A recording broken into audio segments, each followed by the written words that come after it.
Good morning, good afternoon and good evening, जो भी मुझे जब भी सुन रहे हैं उसके अकॉर्डिंग। तो बच्चे आज हम लोग एक नया टॉपिक शुरू करने जा रहे हैं, death of a partner. Death of a partner. तो बच्चे रिटायरमेंट और डेथ को हम लोग साथ में लेकर चलते हैं, क्योंकि दोनों की जो मेथोडोलॉजी होती है, दोनों के जो अकाउंटिंग ट्रीटमेंट्स होते हैं वो अप्रोक्सीमेटली सेम होते हैं। तो अगर आप लोगों को रिटायरमेंट समझ में आ गया है तो डेथ में कोई भी दिक्कत नहीं होने वाली है आपको। रिटायरमेंट और डेथ की जो मेथोडोलॉजी होती है और अकाउंटिंग ट्रीटमेंट होता है वो बच्चे बिल्कुल सिमिलर होता है, बिल्कुल सेम होता है। तो अब हमें डेथ ऑफ अ पार्टनर समझना है कि भाई इसमें हमें कैसे क्या अकाउंटिंग ट्रीटमेंट करना है। तो अगर आप लोगों को रिटायरमेंट समझ में आ गया तो बच्चे डेथ में कोई दिक्कत नहीं होने वाली है। ठीक है जी। तो चलो हम लोग समझने की कोशिश करते हैं कि भाई हमारे जो पार्टनर्स हैं, ठीक है जी, मेरे 3 पार्टनर्स हैं, A B and C. A B and C 3 partners हैं। तो अभी तक क्या हो रहा था बच्चे, अभी तक सी जो है वो फर्म छोड़ के जा रहे थे, सी फर्म से रिटायर हो रहे थे।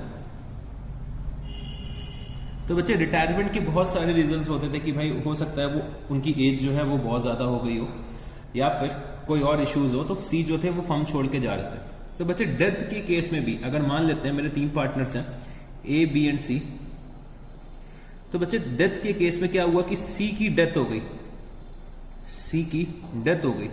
तो भाई सी यहां पे भी फर्म छोड़ के जा रहा है, मतलब अगर सी रिटायर होते हैं तब भी फर्म छोड़ के जा रहे हैं, और अगर सी की डेथ होती है तब भी फर्म छोड़ के जा रहे हैं। बस रिटायरमेंट और डेथ में इतना फर्क होता है कि भाई रिटायरमेंट हम लोग प्लान करके कर सकते हैं, बट डेथ जो होती है वो सडन होती है, हमें पता नहीं होता है कि भाई पार्टनर की कब डेथ होगी। रिटायरमेंट बस हम लोग क्या कर सकते हैं, प्लान कर सकते हैं, किसी एक पर्टिकुलर डे को कर सकते हैं।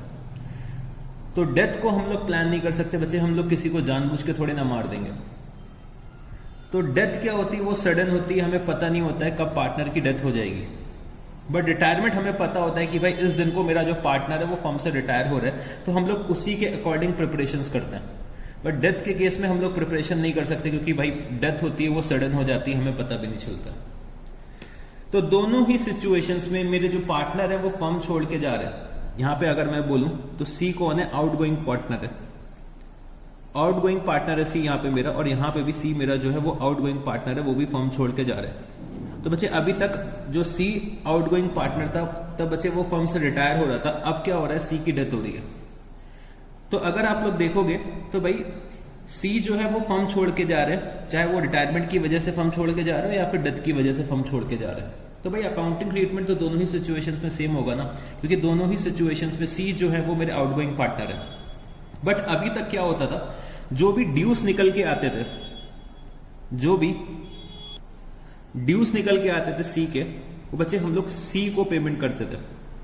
पेमेंट किसको करते थे, सी को करते थे। बट बच्चे अगर सी की डेथ हो जाएगी तो हम लोग पेमेंट सी को थोड़ी ना करेंगे, पेमेंट हम लोग उनके लीगल हायर्स को करेंगे, लीगल हायर्स को करेंगे या फिर एग्जीक्यूटर्स को करेंगे।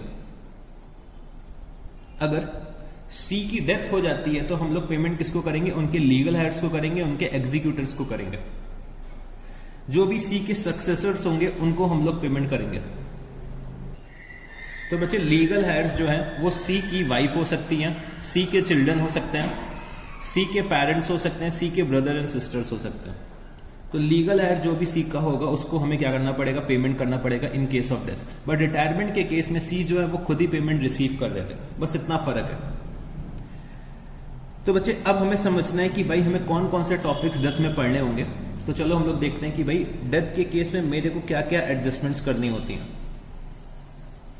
तो बच्चे हम लोगों को लगभग सिमिलर एडजस्टमेंट्स करनी होती हैं जो अभी तक हम लोग रिटायरमेंट के केस में करते चले आ रहे हैं। जैसे कि,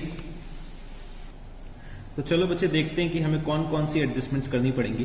तो सबसे पहले हमें क्या करना पड़ेगा, कैलकुलेट करना पड़ेगा बच्चे, calculation of new profit sharing ratio. तो जो भी मेरे कॉन्टिन्यूइंग पार्टनर्स होंगे तो उनका मेरे को new profit sharing ratio calculate करना पड़ेगा। तो बच्चे यहां पे जो सी की डेथ हो रही है तो सी क्या कर रहे हैं, फर्म छोड़ के जा रहे हैं। तो यहां पे बच्चे मेरा क्या होगा, फर्म का रिकॉन्स्टिट्यूशन होगा। तो रिकॉन्स्टिट्यूशन के केस में हम लोगों ने ऑलरेडी सीख रखा है कि हमें कौन कौन से एडजस्टमेंट्स करने होते हैं। तो मैं आपको यहाँ पे बस एक बार फिर से लिख दे रहा हूँ। तो calculation of new profit sharing ratio, और बच्चे हमें गेनिंग रेशियो भी कैलकुलेट करना पड़ेगा। भाई अगर सी की डेथ होती है तो सी जो है वो फर्म छोड़ के जा रहे हैं, तो सी का शेयर कोई ना कोई तो एक्वायर करेगा ना। तो सी को यहां पे क्या मिलेगा भाई, सी के लीगल हायर्स को, सी के एग्जीक्यूटर्स को शेयर ऑफ गुडविल का पेमेंट मिलेगा। तो भाई हमें क्या करना पड़ेगा, गुडविल का वैल्यूएशन करना पड़ेगा और साथ ही साथ गुडविल का डिस्ट्रीब्यूशन करना पड़ेगा। तो ये भी हमें आता है बच्चे, ये हम लोग सीख चुके हैं, वैल्यूएशन भी हम लोग सीख चुके हैं, डिस्ट्रीब्यूशन भी हम लोग सीख चुके हैं कि कैसे हमें डिस्ट्रीब्यूशन करना है। तो बच्चे gaining partners capital account debit to sacrificing partners capital account, ठीक है जी। तो गुडविल का वैल्यूएशन और डिस्ट्रीब्यूशन करना पड़ेगा। बच्चे मेरे को अपने एसेट्स और लायबिलिटीज को रीवैल्यू करना पड़ेगा, तो रीवैल्यूएशन करना पड़ेगा। जो भी मेरे फर्म में रिजर्व्स आ रहे होंगे, एक्यूमुलेटेड प्रॉफिट्स आ रहे होंगे, एक्यूमुलेटेड लॉसेस आ रहे होंगे, तो वो भी मेरे को क्या करना पड़ेगा, डिस्ट्रीब्यूट करना पड़ेगा अपने ओल्ड पार्टनर्स में in their old profit sharing ratio. तो रिजर्व्स हो गए, एक्यूमुलेटेड प्रॉफिट्स हो गए, accumulated profits, losses and deferred revenue expenditure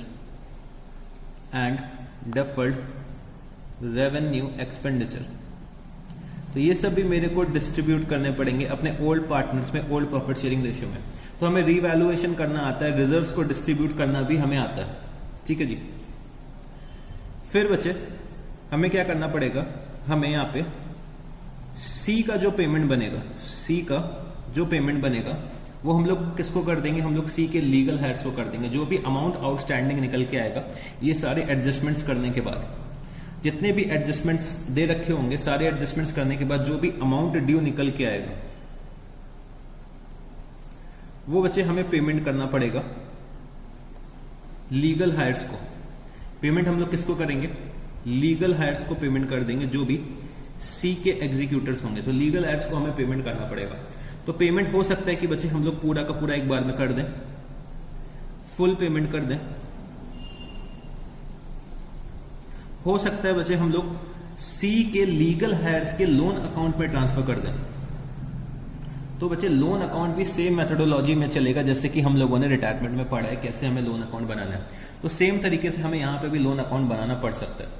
तो लीगल हायर्स को पेमेंट करना होगा। लीगल हायर्स को या तो हम लोग फुल पेमेंट कर देंगे, अगर मेरे पास बैंक बैलेंस है या फिर कैश अवेलेबल है तो हम लोग फुल पेमेंट कर देंगे। अगर मेरे पास पैसे नहीं है तो हम लोग क्या कर सकते हैं, लोन अकाउंट में ट्रांसफर कर सकते हैं, ठीक है जी।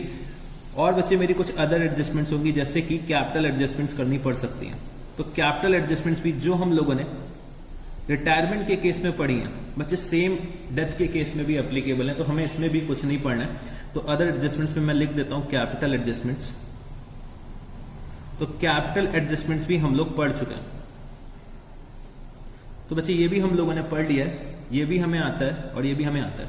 अभी तक क्या हो रहा था, हम लोग सी को पेमेंट करते थे, अब हम लोग उनके लीगल हायर्स को पेमेंट कर रहे हैं। तो पेमेंट हम लोग फुल कर सकते हैं या फिर लोन में भी ट्रांसफर कर सकते हैं, ठीक है जी। तो ये सारे एडजस्टमेंट्स मेरे को करने पड़ते हैं in case of a death.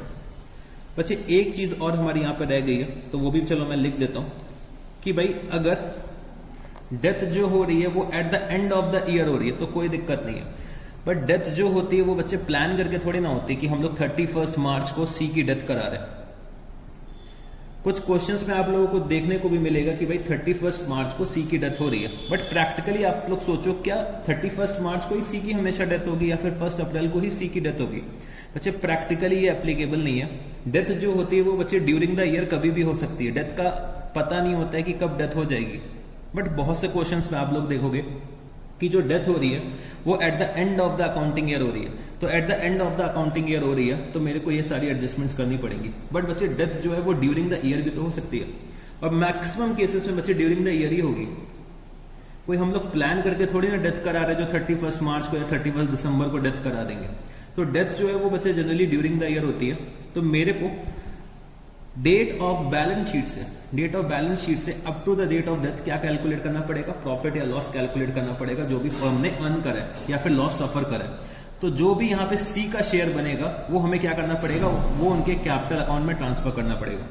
तो अगर डेथ जो है वो ड्यूरिंग द ईयर हो रही है, डेथ अगर मेरी ड्यूरिंग द ईयर हो रही है तो मेरे को प्रॉफिट और लॉस का कैलकुलेशन करना पड़ेगा। और प्रॉफिट और लॉस मेरे को डिस्ट्रीब्यूट करना पड़ेगा। तो ये भी हम लोग ऑलरेडी पढ़ चुके हैं रिटायरमेंट में कि प्रॉफिट और लॉस का कैलकुलेशन हम लोग दो तरीके से करते हैं। एक तो बच्चे हो गया टाइम बेसिस पे, एक हो गया बच्चे टर्नओवर बेसिस पे। तो ये भी हम लोग रिटायरमेंट में ऑलरेडी पढ़ चुके हैं कि टाइम बेसिस पे कैसे कैलकुलेशन करना है, टर्नओवर बेसिस पे कैसे कैलकुलेशन करना है। और अकाउंटिंग ट्रीटमेंट भी हम लोग पढ़ चुके हैं कि कैसे हमें अकाउंटिंग ट्रीटमेंट करना होगा। अगर कॉन्टिन्यूइंग पार्टनर्स का प्रॉफिट शेयरिंग रेशियो चेंज हो रहा है तब हम लोग क्या करेंगे, gaining partners capital account debit to sacrificing partners capital account. अगर कॉन्टिन्यूइंग पार्टनर्स का प्रॉफिट शेयरिंग रेशियो चेंज नहीं हो रहा है तब हम लोग profit and loss suspense account use कर लेंगे। तो बच्चे सब चीजें हम लोग ऑलरेडी रिटायरमेंट के चैप्टर में पढ़ चुके हैं, तो इस चैप्टर में मेरे को कुछ भी नया नहीं पढ़ना है। बस मेरे को एक बार आपको दिशा देनी पड़ेगी कि कैसे करना है, उसके बाद आप लोग क्या करेंगे, खुद ही करने लगेंगे, क्योंकि सारे के सारे एडजस्टमेंट्स हम लोग ऑलरेडी कर चुके हैं और हम लोग अपने सेम ऑर्डर को फॉलो करेंगे जैसे कि हम लोगों ने रिटायरमेंट में करा है। तो एडजस्टमेंट्स लगभग सब बच्चे सिमिलर है। हमारा जो यहाँ पे पार्टनर है बच्चे, उसकी डेथ हो रही है, अभी तक क्या हो रहा था, रिटायरमेंट हो रहा था। तो अकाउंटिंग ट्रीटमेंट के पॉइंट ऑफ व्यू से मेरे को ये सारे एडजस्टमेंट्स करने पड़ेंगे जो ऑलरेडी हम लोग सीख चुके हैं।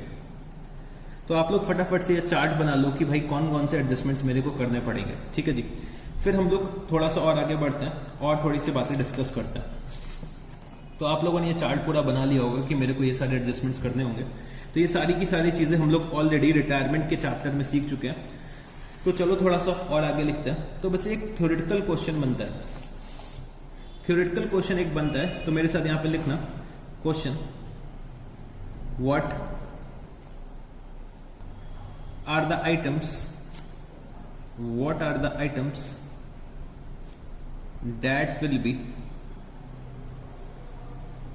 that will be credited or debited to deceased मतलब बच्चे जो मेरा पार्टनर मर गया, to deceased partner while calculating the amount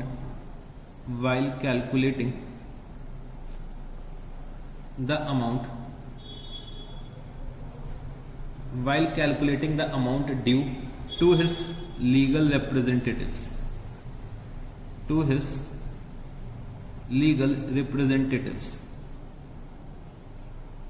तो बच्चे मेरे को कुछ आइटम्स के नाम लिखने हैं जो हमें क्रेडिट करने पड़ेंगे या फिर डेबिट करने पड़ेंगे डिसीज पार्टनर को, while calculating the amount due to his legal representative। तो ये हमें पता है कि भाई हम लोगों को कौन कौन से आइटम्स क्रेडिट करने होते हैं, कौन कौन से आइटम्स हमें डेबिट करने होते हैं।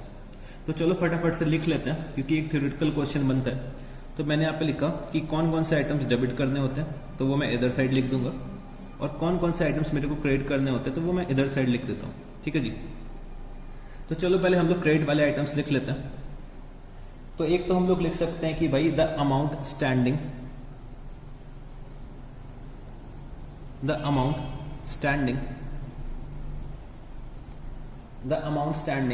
to the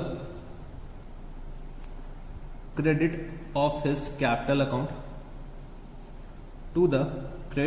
his capital account, B, his share of goodwill in the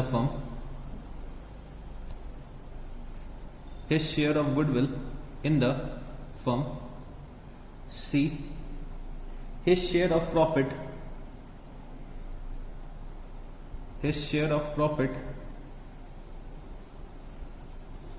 on the revaluation of assets and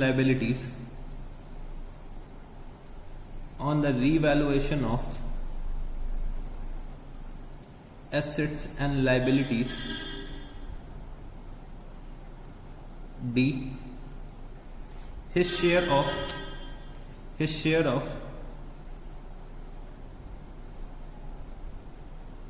undistributed profits, and reserves। तो बच्चे ये सब चीजें जनरली क्रेडिट होती हैं डिसीज्ड पार्टनर के कैपिटल अकाउंट में। चलो अब हम लोग थोड़ा सा डेबिट वाले आइटम्स भी लिख देते हैं। तो बच्चे जो भी मेरे पार्टनर ने ड्राइंग्स कर रखी होंगी वो हमें डेबिट करनी पड़ेंगी। जो भी इंटरेस्ट ऑन ड्राइंग्स होंगी वो भी मेरे को डेबिट करनी पड़ेंगी। तो क्रेडिट में चाहे तो आप लोग इंटरेस्ट ऑन कैपिटल भी लिख सकते हो, तो चलो लिख लेते हैं। जो भी मेरे पार्टनर का इंटरेस्ट ऑन कैपिटल होगा वो हम लोग क्रेडिट कर देंगे। तो ये हम लोगों को ऑलरेडी पता भी है कि भाई इंटरेस्ट ऑन कैपिटल हम लोग पार्टनर्स के कैपिटल अकाउंट में क्रेडिट करते हैं। तो ड्राइंग्स हो गया, इंटरेस्ट ऑन ड्राइंग्स हो गया, और मैं क्या लिख सकता हूं, share of loss on revaluation of assets and liabilities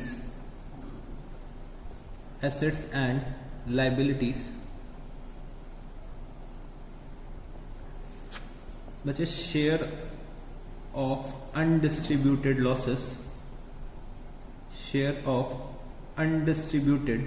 losses, और बच्चे हमें क्या डेबिट करना हो सकता है, his share of loss up to his death।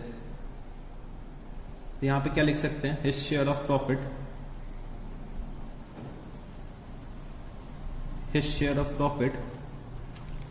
up to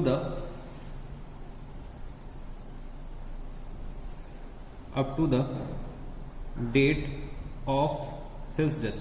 तो बच्चे ये कुछ आइटम्स हैं जो हमें डेबिट या क्रेडिट करने पड़ते हैं डिसीज्ड पार्टनर के कैपिटल अकाउंट में। तो बच्चे ये थ्योरेटिकल क्वेश्चन बनता है जो जनरली पूछ लिया जाता है, तो ये मैंने आपको करा दिया। अब हम लोग चलो प्रैक्टिकल एस्पेक्ट्स पे आते हैं। तो प्रैक्टिकल एस्पेक्ट्स पे अगर मैं आता हूं तो भाई सारे के सारे एडजस्टमेंट्स मैं आपको ऑलरेडी सिखा चुका हूं, तो मेरे को कुछ भी नया नहीं पढ़ाना है आपको।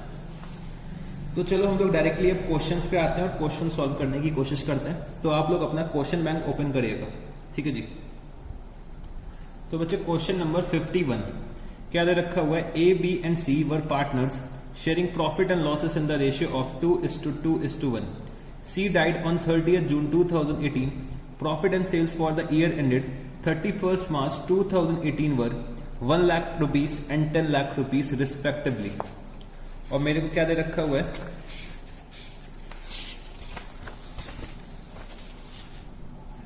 Sales during April to June 2018 were rupees 1,50,000. You are required to calculate share of profit of C up to the date of his death। तो बच्चे यहाँ पे C जो है उनकी डेथ हो जा रही है ऑन 30th June 2018। तो 30th June 2018 को C जो है वो फर्म छोड़ के जा रहा है। तो भाई 30th जून तक जो भी प्रॉफिट्स फर्म ने अर्न करे होंगे तो भाई मेरे को C का शेयर निकालना पड़ेगा प्रॉफिट्स में। तो C का शेयर निकालने के लिए बच्चे मेरे को टर्नओवर मेथड का यूज करना है, मेरे को on the basis of turnover calculation करना है। तो मेरे को लास्ट ईयर का प्रॉफिट दे रखा हुआ है, लास्ट ईयर का सेल्स दे रखा हुआ है, करंट ईयर का profit up to the date of his death, current year की sales up to the date of his death दे रखी हुई है, और मेरे को सी का प्रॉफिट शेयरिंग रेशियो भी दे रखा हुआ है। तो मैंने यहाँ पे लिखा question number 51 calculation of profit up to the date of C's death। तो मेरे को on the basis of turnover calculate करना है। तो भाई मैंने यहां पे लिखा share of profit is equal to, बच्चे हम लोग प्रॉफिट अर्न करते हैं 1 लाख रुपीस का, अगर हम लोग सेल करते हैं 10 लाख रुपीस की। तो अगर हम लोग सेल करेंगे 1,50,000 रुपीज की तो हम लोग कितना प्रॉफिट अर्न करेंगे, तो ये मेरा यहां से निकल आएगा। और बच्चे मेरे को सी का शेयर निकालना है, तो सी का प्रॉफिट शेयरिंग रेशियो क्या दे रखा हुआ है 1/5। सी का प्रॉफिट शेयरिंग रेशियो मेरे को दे रखा है 1/5। तो अगर मैं सी का शेयर ऑफ प्रॉफिट यहां पे निकालता हूं तो कितना आ जाएगा,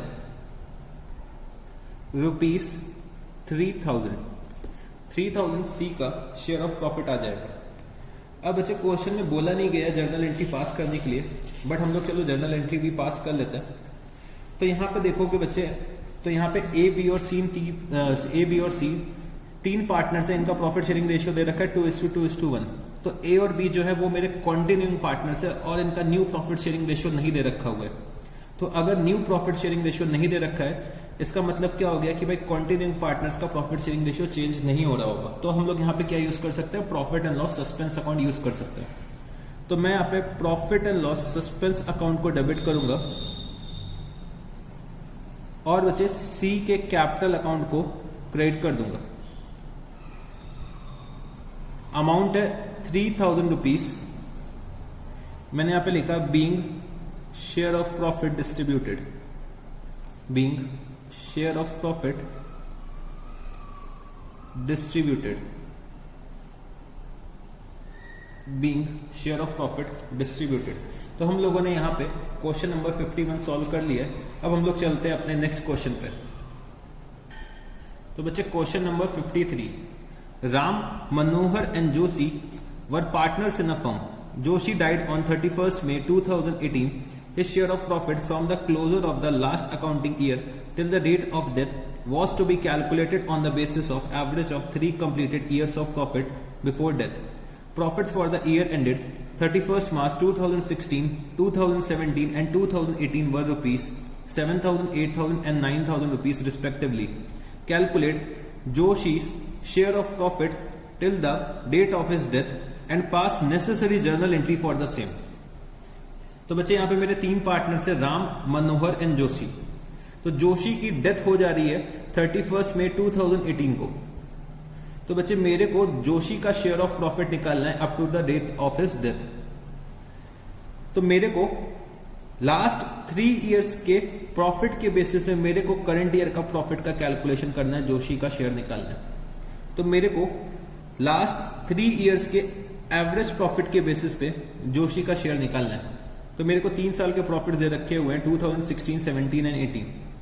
तो मैं यहाँ पे पहले क्या करूंगा, average profit of 3 years calculate करूंगा और एवरेज प्रॉफिट के बेसिस में मेरे को क्या करना है, मेरे को जोशी का शेयर निकालना है, शेयर ऑफ प्रॉफिट कैलकुलेट करना है। तो यहाँ पे बच्चे मेरे को कैलकुलेशन किस पे करना है, बेस्ड ऑन टाइम करना है।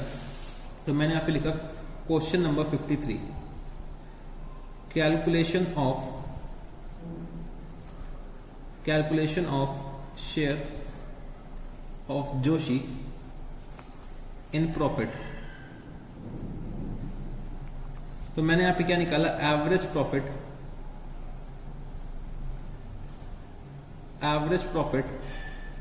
Of 3 years. तो अगर मैं 3 साल का एवरेज निकालता हूं तो 7,000 प्लस 8,000 प्लस 9,000 डिवाइडेड बाय 3, तो मेरा एवरेज प्रॉफिट कितना आ जाएगा, 8,000 रुपीज। मेरा एवरेज प्रॉफिट कितना आ जाएगा, 8,000 रुपीज का एवरेज प्रॉफिट आ जाएगा। अब बच्चे मेरे को शेयर ऑफ प्रॉफिट निकालना है। तो share of profit is equal to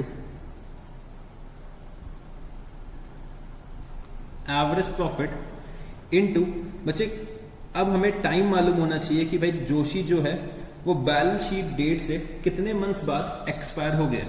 तो भाई जो जोशी की डेथ हो रही है वो कब हो रही है, 31 मई को हो रही है और हमारा अकाउंटिंग ईयर कब एंड हुआ होगा, 31 मार्च को। तो बच्चे जोशी की जो डेथ हुई है वो 2 मंथ्स बाद हो गई है बैलेंस शीट डेट के। तो मेरे को 2 महीने का प्रॉफिट निकालना है, तो इंटू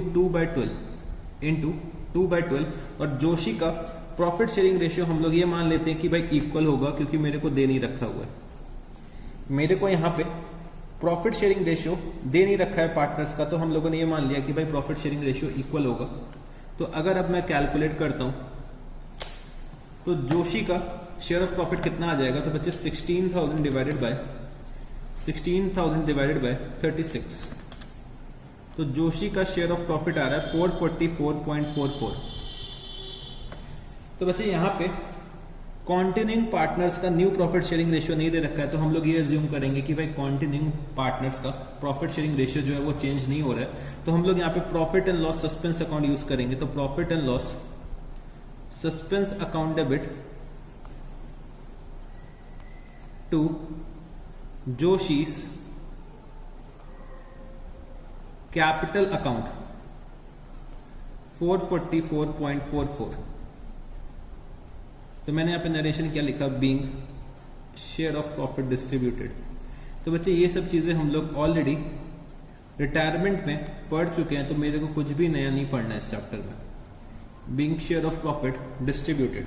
तो हम लोगों ने यहाँ पे क्वेश्चन नंबर 53 भी कंप्लीट कर लिया है।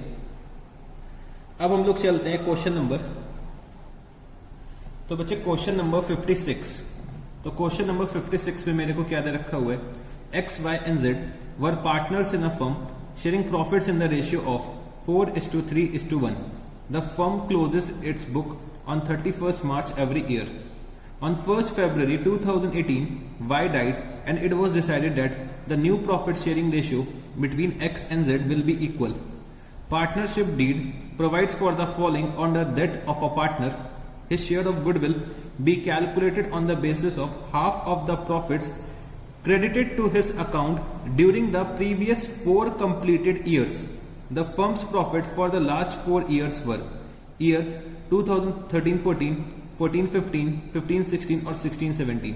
तो प्रॉफिट मेरे को दे रखे हुए हैं 1,50,000 रुपीज, 1 लाख रुपीज, 50,000 रुपीज और 1 lakh rupees.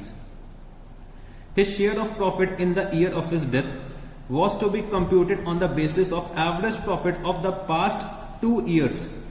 Pass necessary journal entries relating to goodwill and profit to be transferred to Y's capital account. तो बच्चे क्वेश्चन नंबर 56 में मेरे 3 पार्टनर्स हैं X, Y एंड Z, जिनका प्रॉफिट शेयरिंग रेशियो दे रखा हुआ है 4:3:1. बच्चे फर्म जो है जो अपने बुक्स ऑफ अकाउंट्स को क्लोज करती है वो 31 मार्च को क्लोज करती है और 1 फरवरी 2018 को Y की डेथ हो जाती है. तो Y की डेथ के बाद जो X और Z ने new profit sharing ratio agree करा है वो बच्चे क्या है, इक्वल है. और पार्टनरशिप डीड प्रोवाइड करती है on the death of a partner की भाई जो भी शेयर ऑफ गुडविल बनेगा, जो भी शेयर ऑफ गुडविल बनेगा वो हम लोग कैसे कैलकुलेट करेंगे कि भाई पिछले 4 साल में हमने जितना भी प्रॉफिट क्रेडिट करा होगा डिसीज्ड पार्टनर के कैपिटल अकाउंट में, उसका हाफ जो बनेगा वो बच्चे शेयर ऑफ गुडविल उसका बन जाएगा. और जो भी प्रॉफिट्स होंगे up to the date of death of a deceased partner वो हम लोग कैलकुलेट करेंगे on the basis of average profit of the past 2 years. तो मेरे को यहाँ पे नेसेसरी जर्नल एंट्रीज पास करनी है relating to goodwill and profit to be transferred to Y's capital account. ठीक है जी. तो चलो क्वेश्चन नंबर 56 को हम लोग सॉल्व करते हैं. तो बच्चे यहाँ पे प्रॉफिट शेयरिंग रेशियो चेंज हो रहा है तो मेरे को क्या कैलकुलेट करना पड़ेगा, गेन और सेक्रीफाइस. तो मैंने यहाँ पे क्या लिखा, calculation of gain oblique sacrifice. तो बच्चे ये सब जो हम लोग कैलकुलेशन कर रहे हैं वो हम लोग किस में कर रहे हैं, वर्किंग नोट में कर रहे हैं, क्योंकि मेन सॉल्यूशन का पार्ट क्या बनेगा, जर्नल एंट्री. तो वर्किंग नोट नंबर ए, तो मेरे को गेन और सेक्रीफाइस कैलकुलेट करना है. मेरे 3 पार्टनर्स हैं X, Y एंड Z. इनका न्यू प्रॉफिट शेयरिंग रेशियो क्या दे रखा हुआ है भाई, X और Z इक्वल प्रॉफिट शेयर करेंगे तो हाफ और बच्चे हाफ. Y का क्या हो जाएगा 0. इनका ओल्ड प्रॉफिट शेयरिंग रेशियो दे रखा है 4:3:1. तो बच्चे 4/8, 3/8 और बच्चे 1/8. एलसीएम आ जाएगा 8. तो ये हो जाएगा 4 - 4 0. ये हो जाएगा -3/8 और ये हो जाएगा 8 एलसीएम. तो बच्चे 4 - 1 तो ये कितना हो जाएगा 3/8. तो बच्चे यहाँ पे सिर्फ Z जो है वो गेन कर रहे हैं, Y सेक्रीफाइस कर रहे हैं. X ना ही तो गेन कर रहे हैं ना ही सेक्रीफाइस कर रहे हैं. ठीक है जी. तो Z जो है वो शेयर ऑफ प्रॉफिट का पेमेंट करेंगे Y को और शेयर ऑफ गुडविल का भी पेमेंट कौन करेंगे, Z करेंगे. अब मेरे को शेयर ऑफ गुडविल कैलकुलेट करना है और शेयर ऑफ प्रॉफिट निकालना है Y का. तो सबसे पहले हम लोग शेयर ऑफ गुडविल का कैलकुलेशन करते हैं. तो share of goodwill of Y, तो मेरे को क्वेश्चन में क्या दे रखा हुआ है, his share of goodwill be calculated on the basis of half of the profits credited to his account during the previous 4 completed years. तो बच्चे जो हमें गुडविल का कैलकुलेशन करना है, मतलब जो Y का शेयर ऑफ गुडविल कैलकुलेट करना है on the basis of half of the profits credited to its account during the previous 4 completed years. मतलब पिछले 4 साल में जितना भी प्रॉफिट हम लोगों ने Y के कैपिटल अकाउंट में क्रेडिट करा है, पिछले 4 सालों में जितना भी प्रॉफिट मैंने Y के कैपिटल अकाउंट में क्रेडिट करा है उसका हाफ जो निकल के आएगा वो बच्चे क्या हो जाएगा, Y का शेयर ऑफ गुडविल हो जाएगा. तो सबसे पहले हम लोग कैलकुलेट करते हैं कि भाई Y के कैपिटल अकाउंट में हमने पिछले 4 साल में कितना प्रॉफिट क्रेडिट करा है. तो मैंने यहां पे लिखा अमाउंट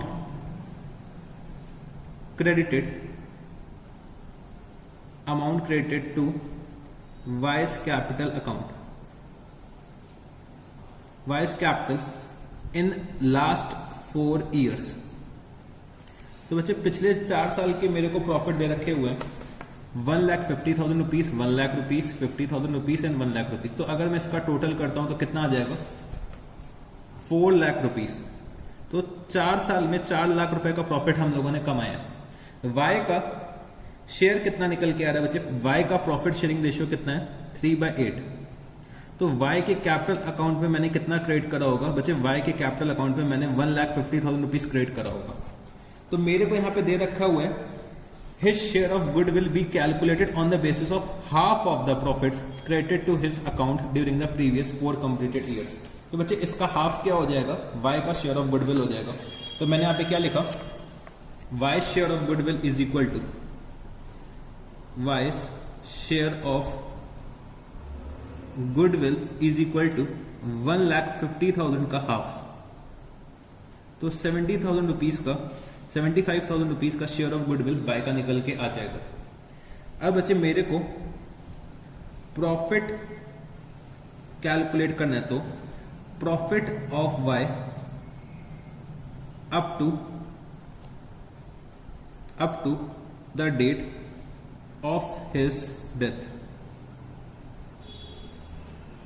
तो मेरे को शेयर ऑफ प्रॉफिट निकालना है। तो शेयर ऑफ प्रॉफिट मेरे को on the basis of time calculate करना है। तो शेयर ऑफ प्रॉफिट मेरे को कैलकुलेट करने के लिए दे रखा हुआ है his share of profit in the year of his death was to be computed on the basis of average profit of the past 2 years।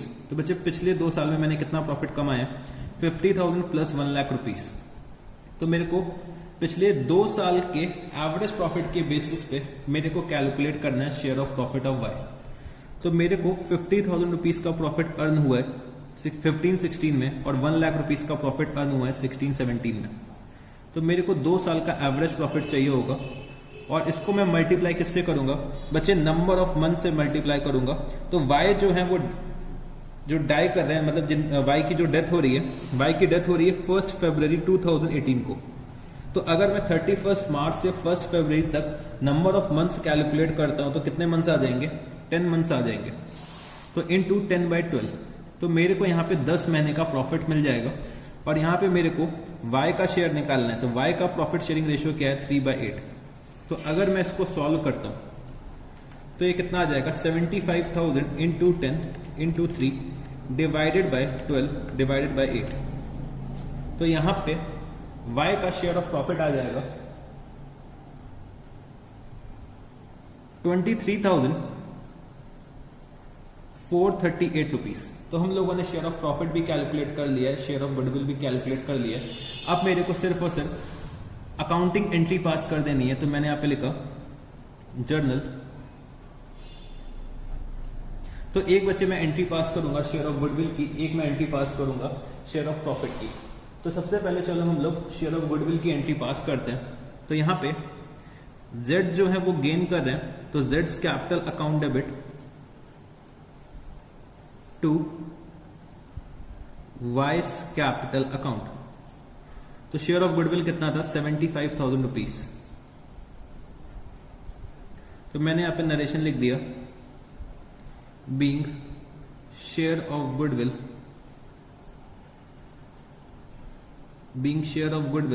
Distributed. फिर बच्चे शेयर ऑफ प्रॉफिट का भी मेरे को डिस्ट्रीब्यूशन करना है। और यहाँ पे जो कॉन्टिन्यूइंग पार्टनर्स है उनका प्रॉफिट शेयरिंग रेशियो में चेंज हो रहा है। तो मेरे को यहाँ पे क्या करना पड़ेगा? गेनिंग पार्टनर के कैपिटल अकाउंट को डेबिट करना पड़ेगा। तो गेन कर रहे हैं Z। तो मैंने यहाँ पे क्या लिखा? Z's capital account debit, Z's capital account debit to Y's capital account, to Y's capital account. और शेयर ऑफ प्रॉफिट मैंने कैलकुलेट कितना करा था? 23,438 रुपीज। तो मैंने यहाँ पे नरेशन क्या लिखा? Being adjustment of Y's share of goodwill done. तो क्वेश्चन नंबर 56 भी हम लोगों ने यहाँ पे सॉल्व कर लिया है। तो चलो बच्चे अब हम लोग चलते हैं अपने नेक्स्ट क्वेश्चन पे। तो बच्चे क्वेश्चन नंबर 59। तो क्वेश्चन नंबर 59 में मेरे को क्या दे रखा हुआ है? Vikas, Gagan and Momita were partners in a firm sharing profits in the ratio of 2:2:1 The firm closes its books on 31st March every year. On 30th September 2014, Momita died. According to the provisions of partnership deed, the legal representatives of a deceased partner are entitled for the following in the event of her death: capital as per the last balance sheet, interest on capital at 6% per annum till the date of her death, her share of profit to the date of death calculated on the basis of average profit of the last 4 years, her share of goodwill to be determined on the basis of 3 years purchase of the average profit of the last 4 years. The profit of the last 4 years were year 2010, 11, 11, 12, 12, 13, 13, 14, 30,000 rupees, 50,000 rupees, 40,000 rupees, 60,000 rupees. The balance in Momita's capital account on 31st March होगा, on 31st March 2014 was rupees 60,000 and she had withdrawn rupees 10,000 till the date of her death. Interest on her drawings was rupees 300. Prepare Momita's capital account to be presented to her executors. तो बच्चे मेरे को यहाँ पे मोमिता का capital account बनाना है जो हमें उनके एग्जीक्यूटर्स को प्रेजेंट करना होगा। तो मेरे यहाँ पे 3 पार्टनर्स हैं, विकास, गगन एंड मोमिता, जिनका प्रॉफिट शेयरिंग रेशियो दे रखा है 2:2:1। फर्म बच्चे अपने बुक्स ऑफ अकाउंट्स को क्लोज कर दिए 31 मार्च को। 30 सितंबर 2014 को मोमिता की डेथ हो जा रही है। तो बच्चे प्रोविजंस ऑफ पार्टनरशिप डीड में लिख रखा है कि भाई लीगल रिप्रेजेंटेटिव्स जो भी होंगे डिसीज्ड पार्टनर के, उनको ये सारी चीजें मिलेंगी। कैपिटल मिलेगा as per the last balance sheet, interest on capital at 6% पर annum till the date of her death, share of profit मिलेगा to the rate of death calculated on the basis of average profit of the last 4 years. तो मेरे को पिछले 4 साल के profits के basis पे करंट ईयर का प्रॉफिट का कैलकुलेशन करना पड़ेगा।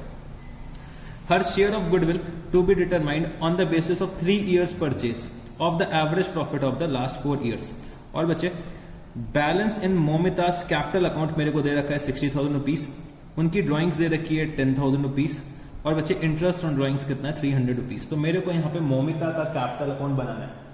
तो चलो हम लोग मोमिता का कैपिटल अकाउंट बनाते हैं। तो मेरे साथ यहाँ पे लिखना क्वेश्चन नंबर 59। तो मेरे को यहाँ पे मोमिता का कैपिटल अकाउंट बनाना है। मोमितास कैपिटल अकाउंट जो हम लोग प्रेजेंट करेंगे उनके एग्जीक्यूटर्स को। तो मोमिता का कैपिटल अकाउंट मेरे को यहां पे बनाना है। तो सबसे पहले मैंने यहां पे ओपनिंग बैलेंस लिख दिया मोमिता के कैपिटल अकाउंट का। तो मैंने यहां पे क्या लिखा, by balance brought down, by balance brought down. तो बच्चे बैलेंस मेरे को दे रखा है 60,000 रुपीज, ठीक है जी। अब यहां पे मोमिता ने 10,000 रुपए की ड्राइंग्स करी है, तो मैंने यहां पे लिखा 2 drawings account, 2 drawings account 10,000 rupees. और बच्चे इंटरेस्ट ऑन ड्राइंग्स दे रखा है, तो इंटरेस्ट ऑन ड्राइंग्स भी मैंने यहां पे लिख दिया 2 interest on drawings account 300 rupees.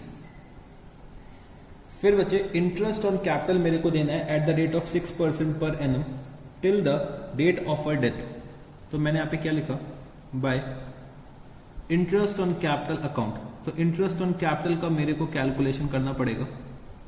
तो बच्चे याद करो हम लोगों ने पढ़ा था कि इंटरेस्ट जो हम लोग कैलकुलेट करते हैं वो हम लोग ओपनिंग बैलेंसेस पे करते हैं। तो 60,000 पे मेरे को इंटरेस्ट कैलकुलेट करना है eight the rate of 6% per annum. और मोमिता की डेथ हो रही है 30 सितंबर को। तो बच्चे 31 मार्च से 30 सितंबर कितने मंथ्स हो गए, 6 मंथ्स। तो 6 मंथ्स का मेरे को यहाँ पे इंटरेस्ट पे करना पड़ेगा। तो इंटू 6/12 इंटू 6/12, तो 60,000 का 6% इंटू 6/12 अगर मैं करता हूं तो इंटरेस्ट ऑन कैपिटल निकल के आ रहा है 1800 rupees.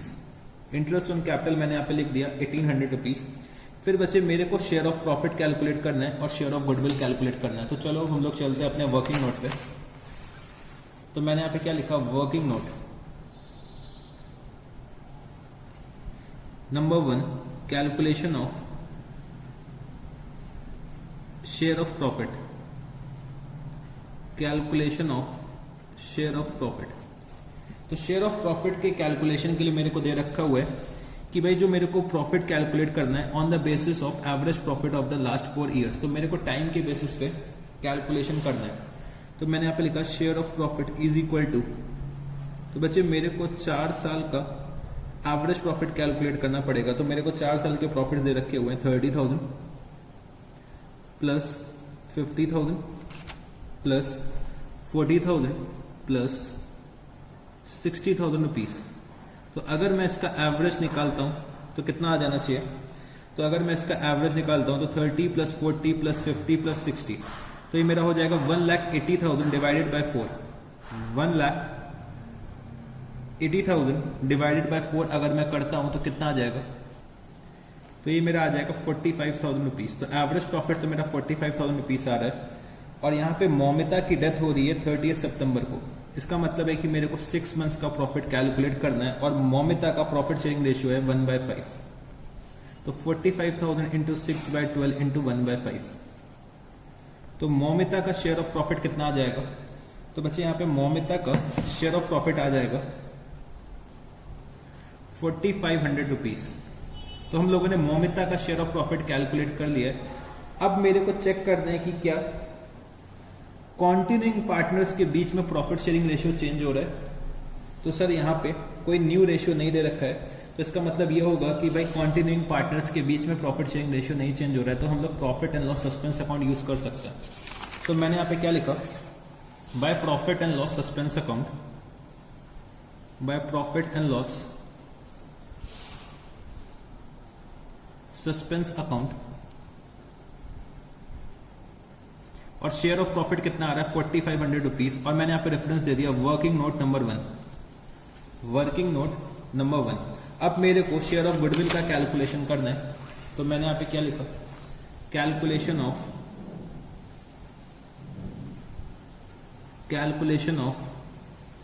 Share of goodwill.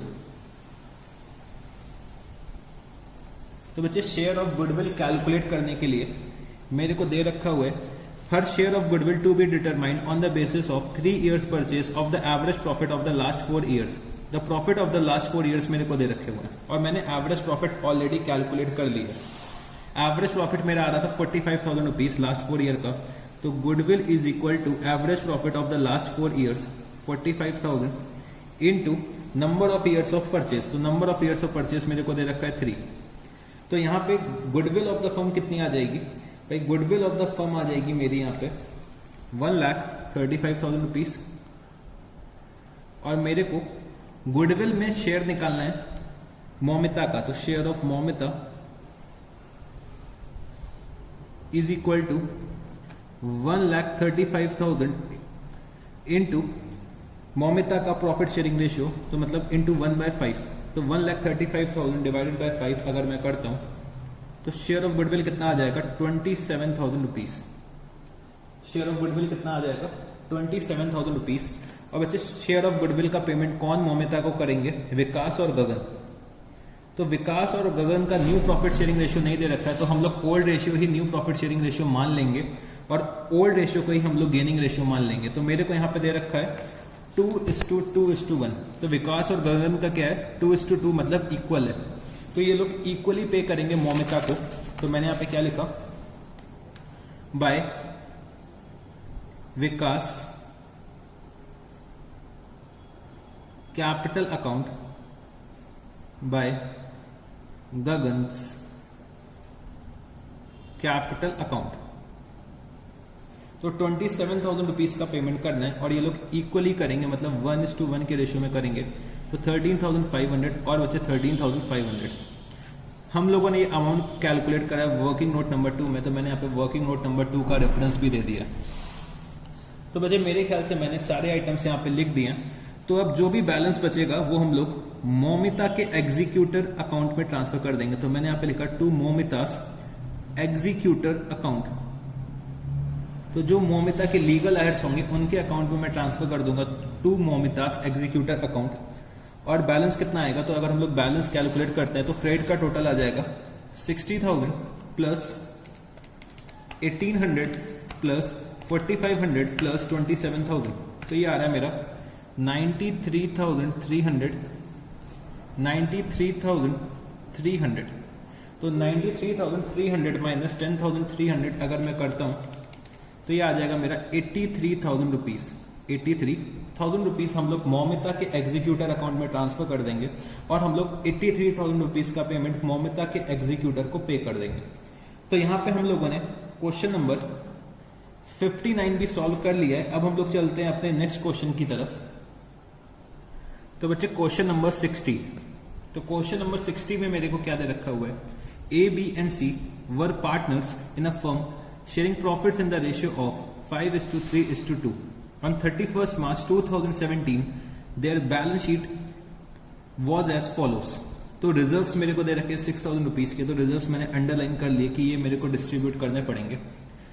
Creditors 11,000 rupees, capital account के बैलेंसेस दे रखे हैं ए बी और सी 30,000, 25,000, 15,000 रुपीज, बिल्डिंग 20,000 रुपीज, फिर बचे machinery 30,000 rupees, stock 10,000 rupees, patent 11,000 rupees, debtors 8,000 rupees, cash 8,000 rupees. फिर मेरे को दे रखा है A died on 1st October 2017। It was agreed among his executors and the remaining partners that goodwill to be valued at 2 years purchase of the average profit of the previous 4 years, which were 2013-14 13,000 rupees, 14-15 12,000 rupees, 15-16 20,000 rupees, 16-17 15,000 rupees. Patents be valued at rupees 8,000, machinery at 28,000, building at 25,000 rupees. Profit for the year 2017-18 be taken as having accrued at the same rate as that of the previous year. Interest on capital be provided at 10% per annum, half of the amount due to A to be paid immediately to the executors and the balance transferred to his executor's loan account. Prepare A's capital account and A's executor account as on 1st October 2017. तो बच्चे यहाँ पे मेरे तीन partners हैं A, B and C जो profit share कर रहे हैं इन द रेशियो ऑफ 5:3:2। तो बच्चे ए की डेथ हो जा रही है 1 अक्टूबर 2017 को। तो भाई एग्जीक्यूटर्स और रिमेनिंग पार्टनर्स के बीच में एक एग्रीमेंट हुआ है कि गुडविल जो हम लोग वैल्यू करेंगे at 2 years purchase of the average profit of the previous 4 years। बच्चे हम लोग रीवैल्यूएशन करेंगे अपने एसेट्स का। तो पेटेंट्स की वैल्यू 8,000 है, मशीनरी की 28,000 है, बिल्डिंग की 25,000 रुपीज है। बच्चे प्रॉफिट जो हम लोग कैलकुलेट करेंगे up to the date of death वो बच्चे हम लोग लास्ट ईयर के प्रॉफिट के बेसिस पे करेंगे। इंटरेस्ट ऑन कैपिटल हम लोग प्रोवाइड करेंगे एट द रेट ऑफ 10% पर एनम, और जो हाफ अमाउंट ड्यू निकल के आएगा ए के लिए वो बच्चे हम लोग हाफ अमाउंट का पेमेंट इमीडिएटली कर देंगे और जो बैलेंस हाफ बचेगा वो हम लोग एग्जीक्यूटर के लोन अकाउंट में ट्रांसफर कर देंगे। तो मेरे को यहाँ पे ए का कैपिटल अकाउंट बनाना है और ए के एग्जीक्यूटर का अकाउंट बनाना है एज ऑन 1 अक्टूबर 2017। तो चलो इस क्वेश्चन को सॉल्व करते हैं। तो बच्चे हम लोग अपने ऑर्डर को फॉलो करेंगे। सबसे पहले मैं क्या करूंगा, रीवैल्यूएशन करूंगा। तो मैंने यहाँ पे क्या बनाया, रीवैल्यूएशन अकाउंट, रीवैल्यूएशन अकाउंट। तो चलो फटाफट से रीवैल्यूएशन अकाउंट बना लेता हूं। तो मेरे को दे रखा हुआ है patents be valued at rupees 8,000। तो बच्चे पेटेंट्स की वैल्यू मेरे को एसेट साइड पे दे रखी है 11,000 और हमें वैल्यू कितने पे करना है 8,000 पे। तो पेटेंट्स की वैल्यू में डाउनफॉल आ रहा है तो मैंने यहाँ पे लिखा to patents account 3,000 rupees, to patents account 3,000 rupees. फिर बच्चे मशीनरी एट 28,000, तो मशीनरी की वैल्यू में भी डाउनफॉल आ रहा है तो मैंने यहाँ पे लिखा टू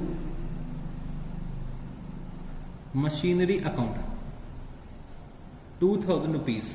बिल्डिंग एट रुपीज 25,000, तो बच्चे बिल्डिंग की वैल्यू इंक्रीज हो रही है तो मैंने यहाँ पे लिखा बाय बिल्डिंग्स अकाउंट।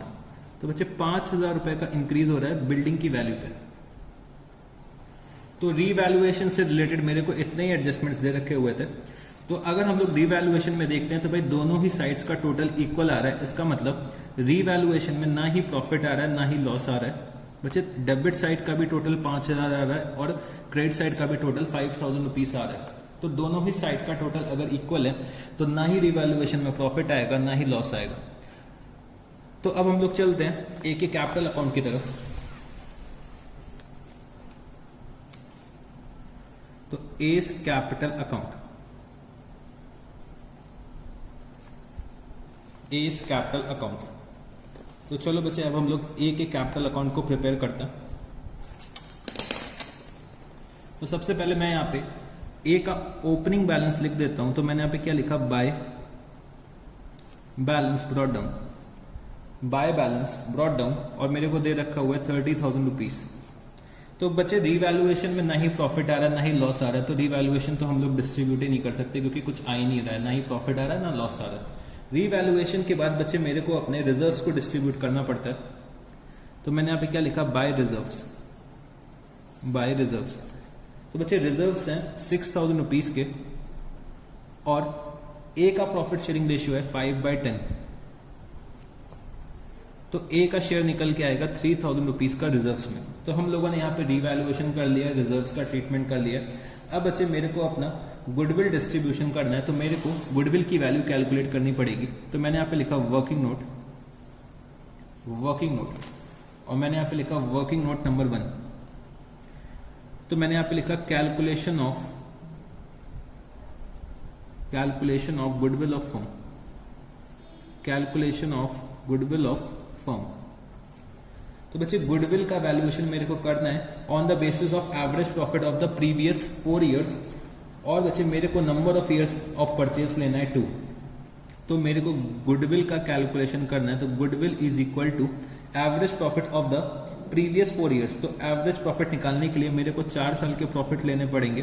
तो 13,000 plus 12,000 plus 20,000 plus 15,000 divided by 4।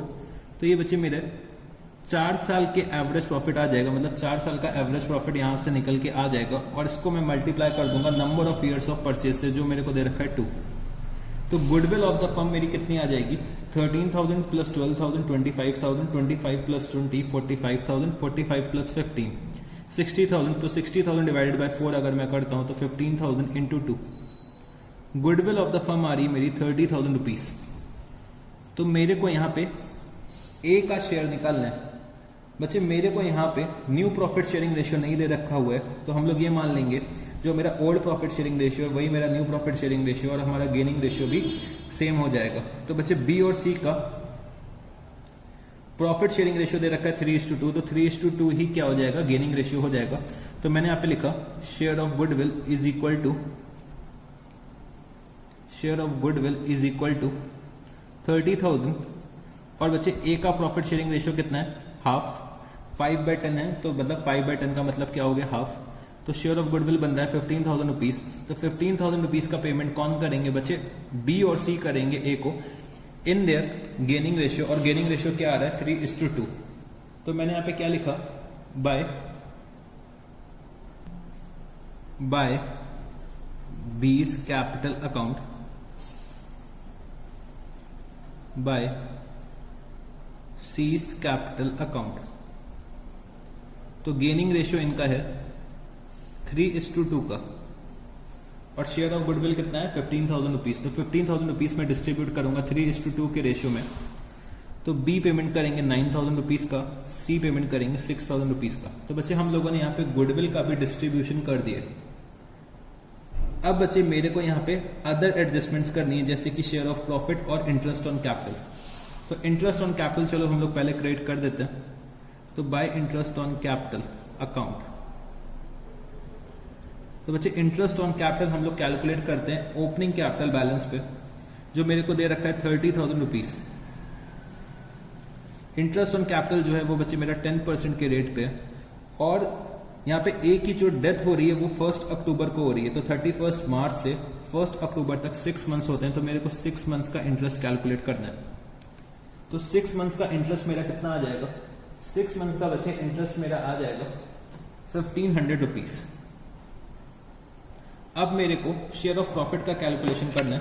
तो चलो हम लोग अब चलते हैं अपने वर्किंग नोट नंबर 2 पे। तो मैंने यहाँ पे लिखा working note number 2, calculation of share of profit, calculation of share of profit of A. तो share of profit is equal to,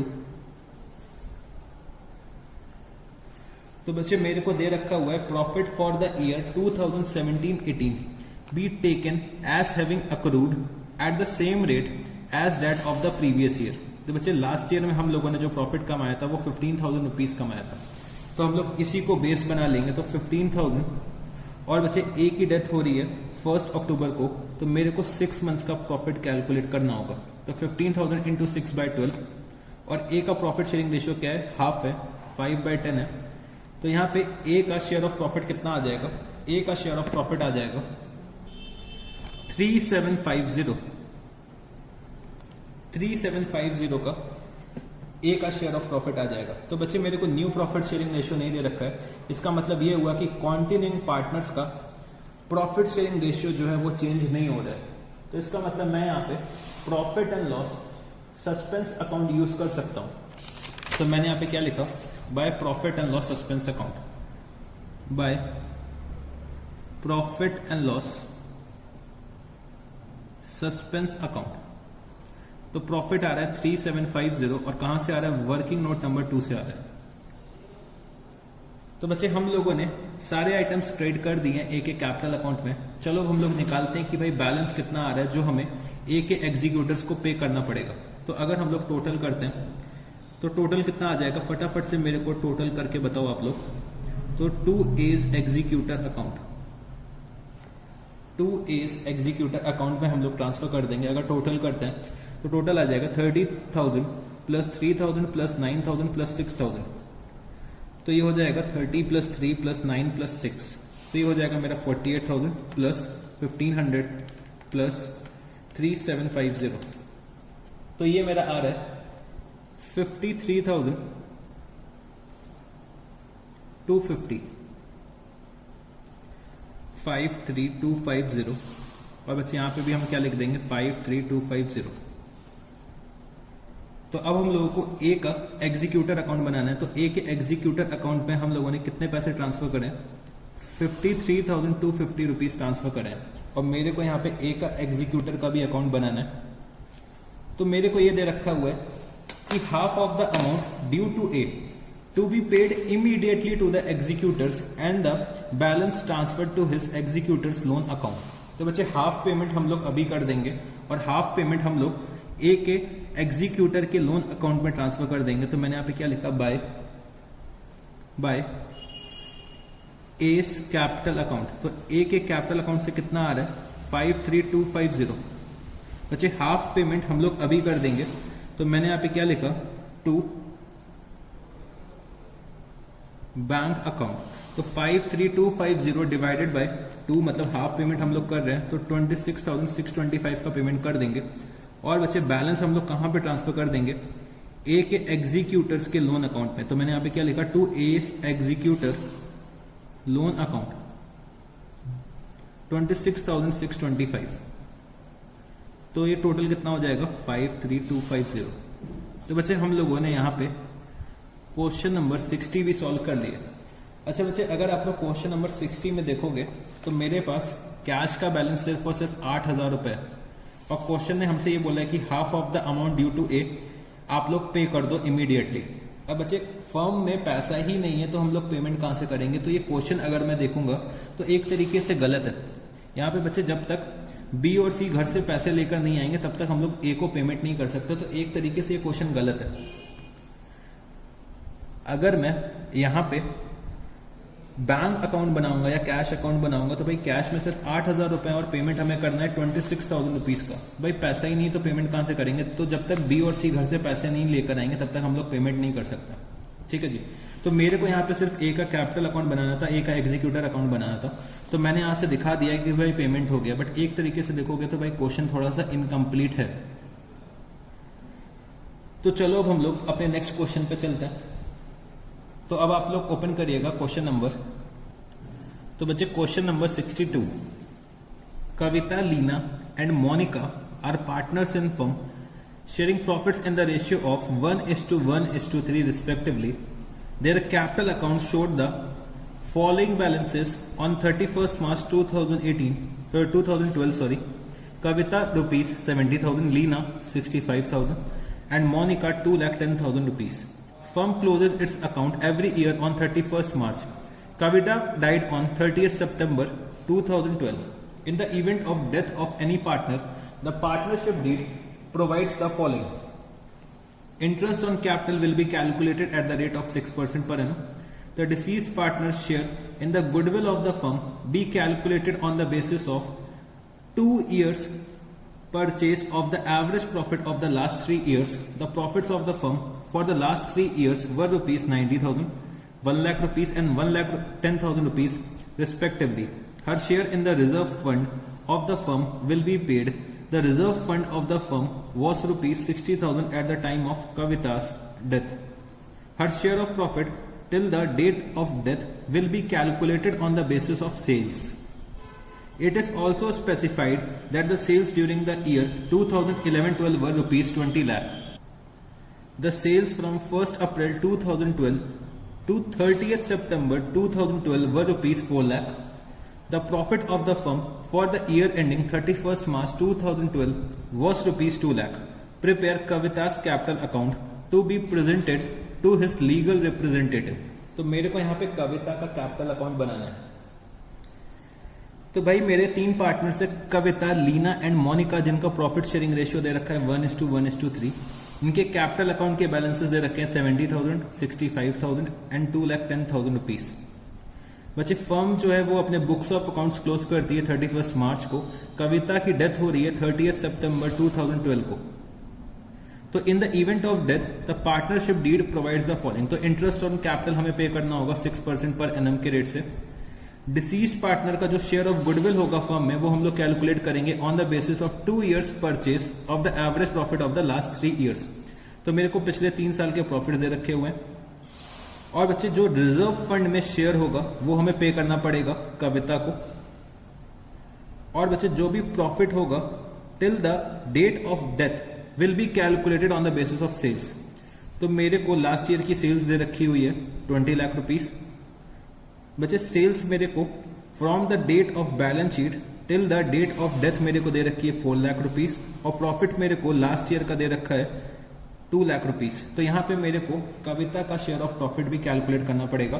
तो मेरे को यहाँ पे कविता का कैपिटल अकाउंट बनाना है जो हमें प्रेजेंट करना होगा उनके लीगल रिप्रेजेंटेटिव को.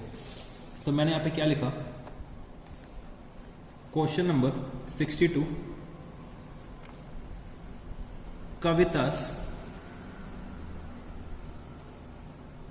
Capital account. Kavita's capital account. तो बच्चे यहाँ पे मेरे को सिर्फ और सिर्फ डिसीज पार्टनर का कैपिटल अकाउंट बनाना पड़ रहा है और ज़्यादा से ज़्यादा मेरे को एग्जीक्यूटर का कैपिटल अकाउंट बनाना पड़ रहा है. अगर मेरा ये फुल फ्लेजेड क्वेश्चन भी होगा जिसमें मेरे को तीनों पार्टनर्स के कैपिटल अकाउंट बनाने पड़ेंगे तो वो भी मैं बना लूँगा. भाई हम लोगों ने रिटायरमेंट में सीखा तो है, हम लोगों को सेम कॉन्सेप्ट पे ही चलना है, कुछ भी नया नहीं है. तो हम लोग सारे पार्टनर्स के कैपिटल अकाउंट भी बना सकते हैं और बच्चे हम लोग balance sheet of the reconstituted firm भी बना सकते हैं. बट अभी हम लोग क्या कर रहे हैं, इंडिविजुअल पार्टनर्स के कैपिटल अकाउंट बना रहे हैं जो जनरली पूछा जाता है. ठीक है जी. तो चलो मैं यहाँ पे लिखता हूँ कविता का ओपनिंग बैलेंस. तो मैंने यहाँ पे लिखा बाय बैलेंस ब्रॉट डाउन. तो मेरे को कैपिटल अकाउंट का बैलेंस दे रखा है 70,000 रुपीज. फिर बच्चे मेरे को रिवैल्यूएशन से रिलेटेड कुछ दे नहीं रखा हुआ है. फिर रिजर्व मेरे को दे रखा है तो चलो हम लोग रिजर्व को डिस्ट्रीब्यूट कर देते हैं. तो by reserve fund, by reserve fund. तो रिजर्व्स मेरे को दे रखे हैं 60,000 रुपीज के. और कविता का प्रॉफिट शेयरिंग रेशियो मेरे को दे रखा हुआ है 1/5.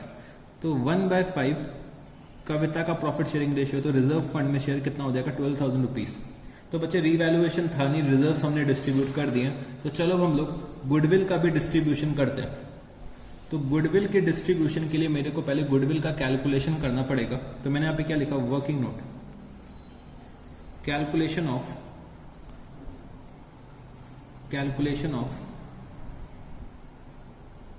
Goodwill of the firm. Calculation of goodwill of the firm.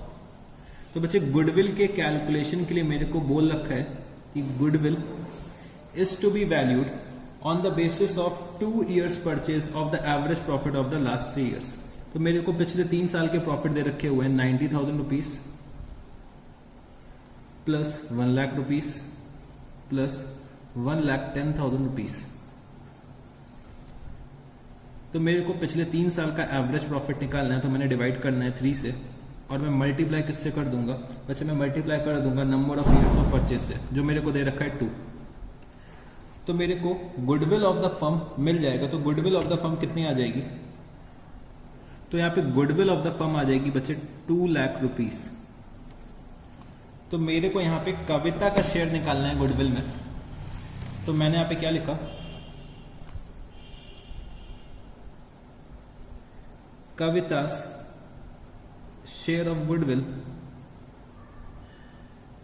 Is equal to 2 lakh into profit sharing ratio है कविता का 1/5, तो कविता का शेयर ऑफ गुडविल आ जाएगा 40,000 rupees.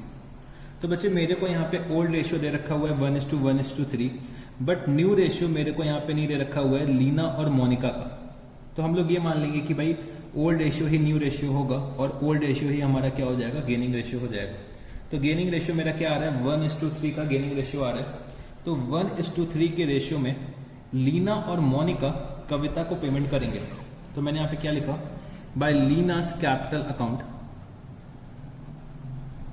Bye Leena's capital account, by Monika's capital account.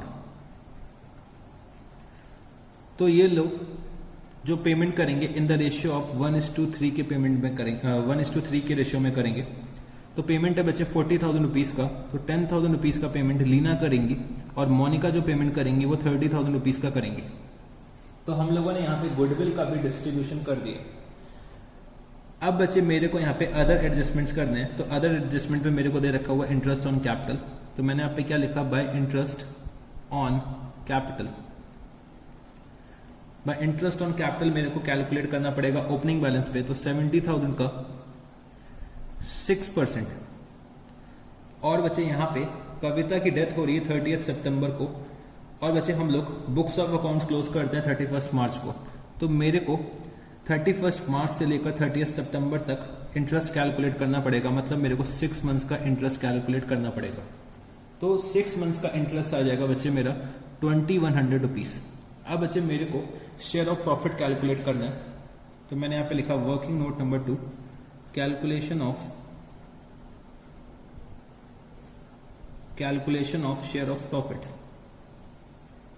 Calculation of share of profit. तो share of profit मेरे को जो calculate करना है वो बच्चे on the basis of turnover calculate करना है। तो मेरे को लास्ट ईयर का टर्नओवर दे रखा हुआ है, लास्ट ईयर का टर्नओवर मेरे को 20 लाख रुपीस दे रखा हुआ है। तो बच्चे 20 लाख के टर्नओवर में हम लोग प्रॉफिट कितना कमा रहे हैं, प्रॉफिट हम लोग कमा रहे हैं 2 लाख रुपीस का। तो बच्चे 4 लाख के टर्नओवर में हम लोग कितना प्रॉफिट कमाएंगे। और बच्चे मेरे को यहाँ पे कविता का शेयर चाहिए, तो इनटू 1/5 कविता का प्रॉफिट शेयरिंग रेशियो। तो यहाँ पे मेरा कितना आ जाएगा, यहाँ पे बच्चे मेरा कविता का प्रॉफिट आ जाएगा 8,000 रुपीज। कविता का प्रॉफिट कितना आ जाएगा, 8,000 रुपीज। तो बच्चे हमारे कॉन्टिन्यूइंग पार्टनर्स का प्रॉफिट शेयरिंग रेशियो चेंज नहीं हो रहा है, तो हम लोग profit and loss suspense account use कर सकते हैं। बच्चे हम लोग profit and loss suspense account को कहाँ पे दिखाते हैं, हम लोग अपने एसेट साइड पे दिखाते हैं। अगर डेबिट बैलेंस आ रहा है, अगर क्रेडिट बैलेंस आता है, तो हम लोग कहाँ पे दिखाते हैं, लायबिलिटी साइड पे दिखाते हैं।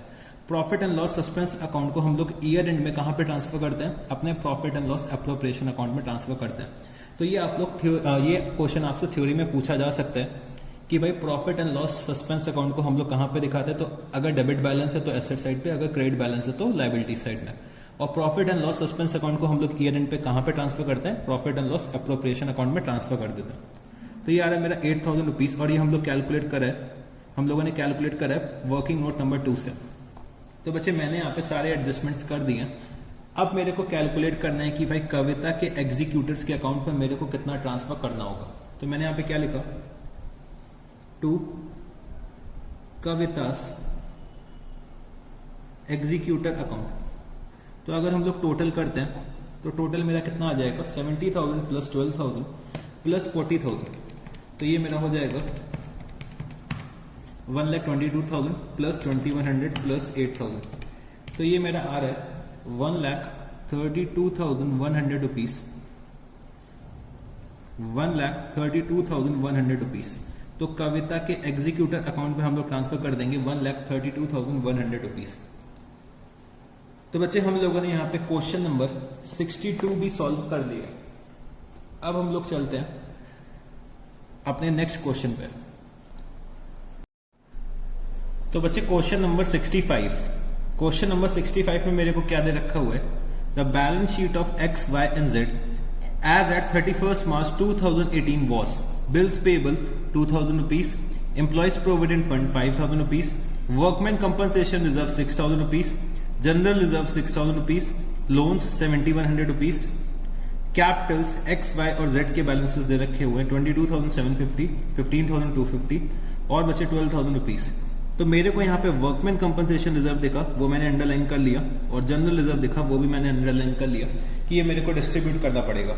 फिर मेरे को दे रखा है cash at bank 5,800 rupees, bills receivable 800 rupees, stock 9,000 rupees, सन्डी debtors 16,000 rupees, furniture 2,000 rupees, plant and machinery 6,500 rupees, building 30,000 rupees, advertisement suspense 6,000 rupees. The profit sharing ratio was 3:2:1. Z died on 31st July 2018. The partnership deed provides that goodwill is to be calculated on the basis of 3 years purchase of the 5 years average profit. The profits were 2017-18 rupees 24,000, 2016-17 16,000, 15-16, 20,000, 14-15, 10,000 and 13-14 rupees 5,000. फिर बच्चे दे रखा हुआ है the deceased partner to be given share of profits till the date of death on the basis of the profits for the previous year. The assets have been revalued as stock 10,000 rupees, debtors 15,000 rupees, furniture 1,500 rupees, plant and machinery 5,000 rupees, building 35,000 rupees. A bill receivable for rupees 600 was found worthless. फिर मेरे को दे रखा हुआ है a sum of rupees 12,233 was paid immediately to the Z executors and the balance to be paid in 2 equal annual installments together with interest at the rate of 10% per annum on the amount outstanding. Give journal entries and show the Z's executor account till it is finally settled. तो बच्चे मेरे यहाँ पे 3 partners हैं x Y and Z, जिनका profit sharing ratio है 3:2:1. बच्चे Z की डेथ हो जा रही है 31 जुलाई 2018 को। तो पार्टनरशिप डीड ने प्रोवाइड करा है हमें कि भाई हम लोगों को गुडविल जो वैल्यू करनी है on the basis of 3 years purchase of the 5 years average profit. तो मेरे को 5 साल के एवरेज प्रॉफिट के बेसिस पे गुडविल का वैल्यूएशन करना है, और number of years of purchase मेरे को कितना लेना 3। और बच्चे हमें शेयर ऑफ प्रॉफिट देने पड़ेंगे डिसीज पार्टनर को from the date of the balance sheet up to the date of death. तो ये मेरे को कैलकुलेट करना है on the basis of profit of the previous year. बच्चे मेरे को अपने एसेट्स का रीवैल्यूएशन करना है, तो वो मेरे को दे रखा हुआ है, और हम लोग 12,233 रुपीज इमीडिएटली पे कर देंगे, और बैलेंस हम लोग 2 equal एनुअल इंस्टॉलमेंट्स में पे करेंगे together with interest at the rate of 10% पर annum on the amount outstanding. तो बच्चे हम लोग प्रिंसिपल का पेमेंट करेंगे और साथ ही साथ इंटरेस्ट का भी पेमेंट करेंगे। तो मेरे को इंस्टॉलमेंट का अमाउंट कैलकुलेट करना पड़ेगा। एक तो बच्चे हम लोग प्रिंसिपल का पेमेंट करेंगे और साथ में हम लोग इंटरेस्ट का भी पेमेंट करेंगे एट द रेट ऑफ 10% पर एनम। तो मेरे को यहाँ पे जेड का एग्जीक्यूटर अकाउंट बनाना है, जर्नल एंट्रीज पास करनी है। तो बच्चे जेड के एग्जीक्यूटर अकाउंट बनाने के लिए सबसे पहले मेरे को अमाउंट ड्यू निकालना पड़ेगा। जब हम लोग अमाउंट ड्यू कैलकुलेट कर लेंगे तो उसमें से हम लोग पेमेंट कर देंगे 12,233 का। फिर बच्चे जो रिमेनिंग अमाउंट होगा वो हम लोग 2 equal एनुअल इंस्टॉलमेंट्स में पे करेंगे अलॉन्ग विद इंटरेस्ट। तो जेड का एग्जीक्यूटर अकाउंट बच्चे सेम तरीके से बनेगा जैसे कि अभी तक हम लोग पार्टनर का लोन अकाउंट बनाते थे। तो चलो ये क्वेश्चन नंबर 65 सॉल्व करते हैं। तो क्वेश्चन नंबर 65 सॉल्व करने के लिए बच्चे मैं अपने ऑर्डर को फॉलो करूंगा। सबसे पहले मैं रीवैल्यूएशन करूंगा, तो मेरे को रीवैल्यूएशन अकाउंट बनाना पड़ेगा। फिर बच्चे मैं जेड का कैपिटल अकाउंट बनाऊंगा क्योंकि मेरे को अमाउंट ड्यू कैलकुलेट करना पड़ेगा। फिर हम लोग जेड्स का एग्जीक्यूटर अकाउंट बनाएंगे, फिर हम लोग जनरल एंट्रीज पास करेंगे। तो चलो हम लोग शुरू करते हैं क्वेश्चन नंबर 65। क्वेश्चन नंबर 65 हम लोग बनाने जा रहे हैं रीवैल्यूएशन अकाउंट। Revaluation account. तो बच्चे रीवैल्यूएशन अकाउंट बनाने के लिए मेरे को डेबिट करना पड़ता है अगर मेरे को दुख हो रहा है, और हम लोग क्रेडिट करेंगे अगर मेरे को खुशी हो रही है। ठीक है जी। तो मेरे को एसेट्स का रीवैल्यूएशन दे रखा हुआ है, तो the assets have been revalued as stock ₹10,000। तो बच्चे स्टॉक की वैल्यू मेरे को बैलेंस शीट में दे रखी है 9,000, तो स्टॉक की वैल्यू इंक्रीज हो रही है 1,000 रुपीज से, तो मैंने यहाँ पे लिखा बाय स्टॉक अकाउंट 1,000 रुपीज। अच्छा बच्चे, हम लोग रीवैल्यूएशन अकाउंट अपने वर्किंग नोट पे बना रहे हैं, क्योंकि ये मेरे मेन सॉल्यूशन का पार्ट नहीं है, तो हम लोग रीवैल्यूएशन अकाउंट वर्किंग नोट पे बना रहे हैं। तो बाय स्टॉक अकाउंट 1,000 रुपीज। फिर बच्चे डेटर्स 15,000 रुपीज, तो डेटर्स जो डिक्रीज हो रहे हैं मेरे 1,000 रुपीज से, तो मैंने डेटर्स को रीवैल्यूएशन के डेबिट साइड पे लिख दिया 1,000 रुपीज। फर्नीचर 1,500 रुपीज, तो बच्चे फर्नीचर की वैल्यू में भी डिक्रीज आ रहा है 500 रुपीज का, तो मैंने यहाँ पे क्या लिखा, to furniture account 500 rupees. Plant and machinery 5,000 rupees, तो बच्चे प्लांट एंड मशीनरी भी मेरी डिक्रीज हो रही है, तो मैंने यहाँ पे क्या लिखा, to plant and machinery account 1,500 rupees.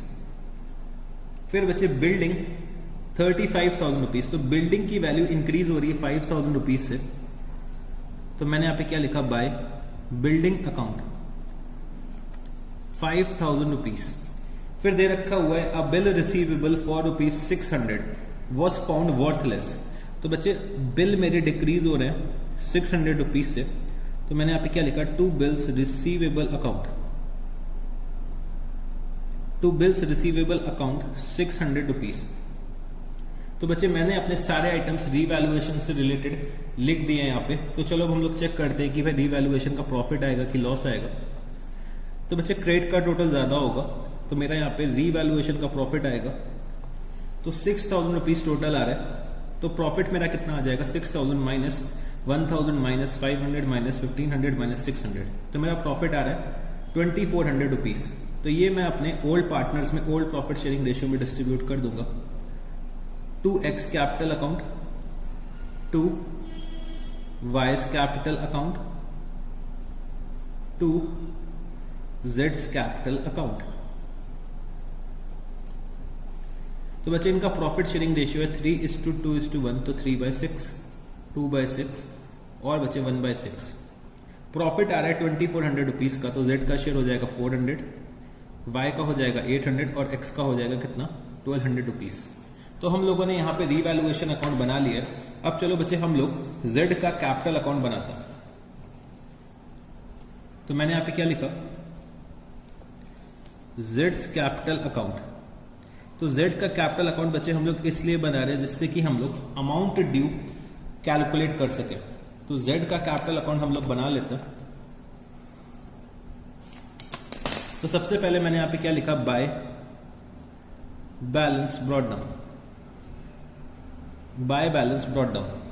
तो बच्चे बैलेंस ब्रॉट डाउन मतलब z का ओपनिंग बैलेंस दे रखा हुआ है 12,000 रुपीज, वो मैंने यहाँ पे लिख दिया। फिर रीवैल्यूएशन का प्रॉफिट आ रहा था, तो रीवैल्यूएशन का प्रॉफिट मैंने ट्रांसफर कर दिया। तो बाय रीवैल्यूएशन अकाउंट 400 रुपीज। तो हम लोगों ने रीवैल्यूएशन कर लिया, अब मेरे को अपने रिजर्व्स का डिस्ट्रीब्यूशन करना है। तो मैंने यहाँ पे क्या लिखा, by workman compensation reserve, by workman compensation reserve. तो बच्चे वर्कमैन कंपनसेशन की कोई लायबिलिटी मेरे को दे नहीं रखी है, तो पूरा रिजर्व डिस्ट्रीब्यूट होगा। 6,000 का रिजर्व है और यहाँ पे z का शेयर कितना है, 1/6, तो z को मिल जाएगा 1,000 रुपीज।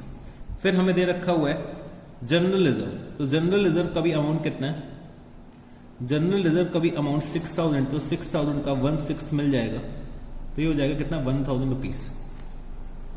तो बच्चे हम लोगों ने अपने रिजर्व्स को डिस्ट्रीब्यूट कर दिया। एक्यूमुलेटेड प्रॉफिट्स मेरे को दे नहीं रखे हैं, एक्यूमुलेटेड लॉसेस मेरे को दे नहीं रखे हैं, बट मेरे को एक डेफर्ड रेवेन्यू एक्सपेंडिचर दे रखा है।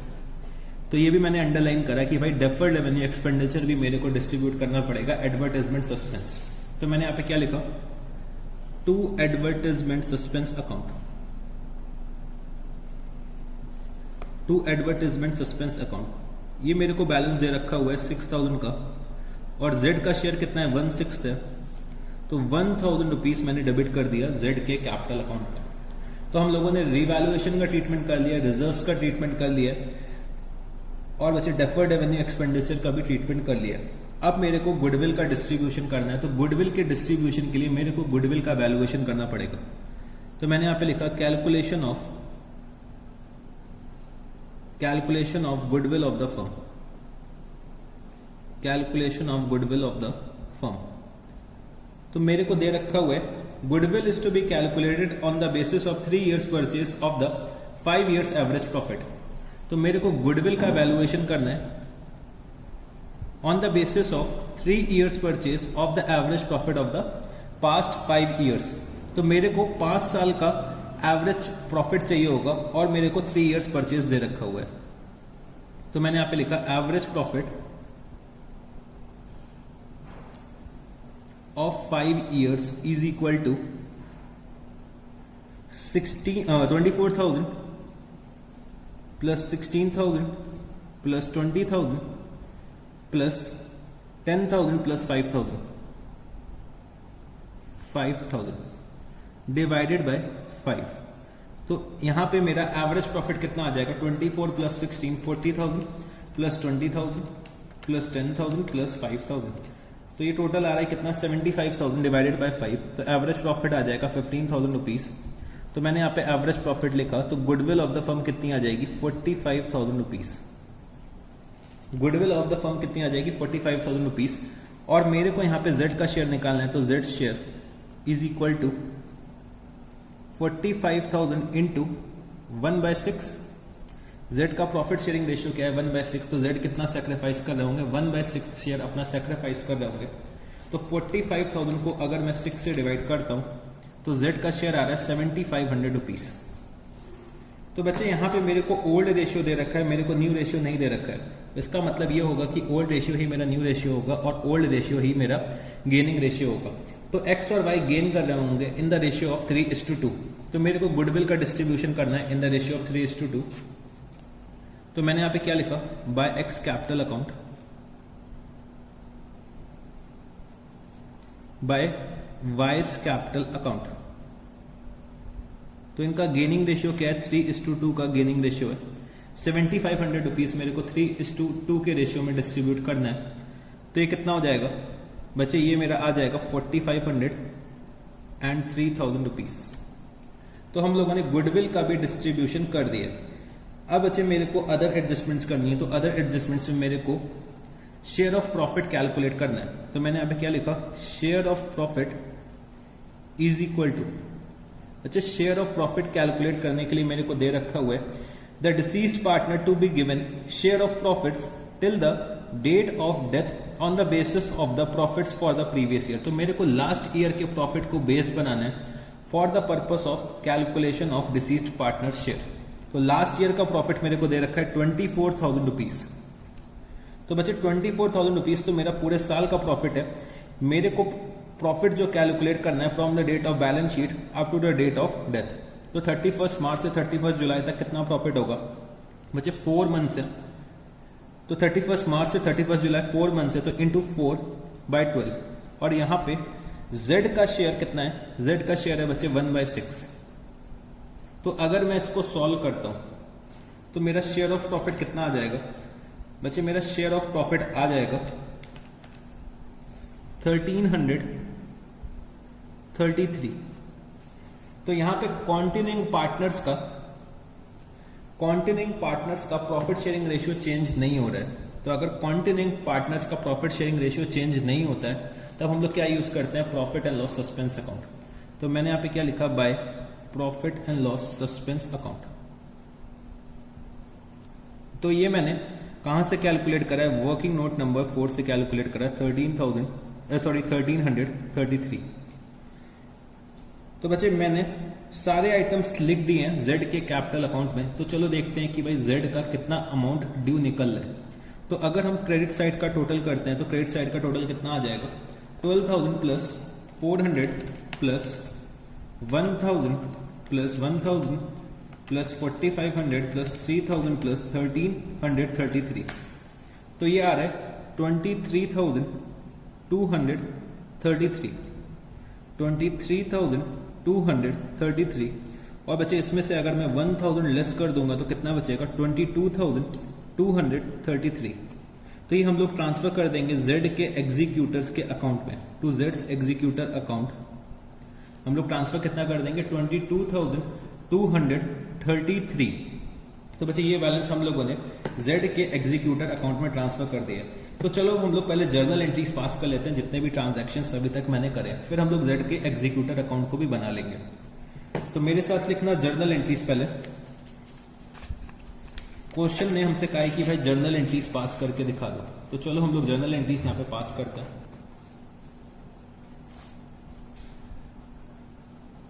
जर्नल, तो जर्नल का फॉर्मेट आप लोग बना लीजिएगा, पर्टिकुलर्स, एलएफ नंबर, अमाउंट और बच्चे अमाउंट। तो फटाफट से फॉर्मेट ड्रॉ करिएगा, फिर हम लोग स्टार्ट करते हैं। तो बच्चे आप लोगों ने फॉर्मेट बना लिया होगा, तो अब हम लोग चलो जर्नल एंट्रीज पास करते हैं। तो मैं अपने ऑर्डर को फॉलो करूंगा।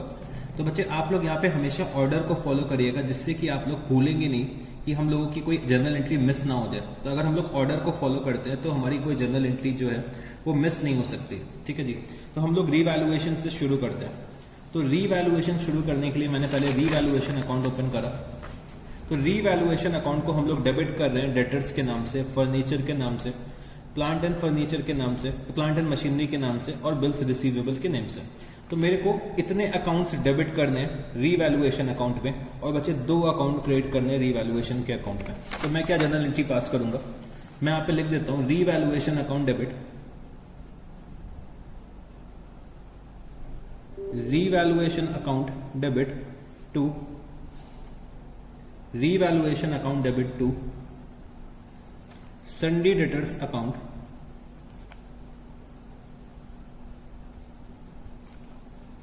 To furniture account,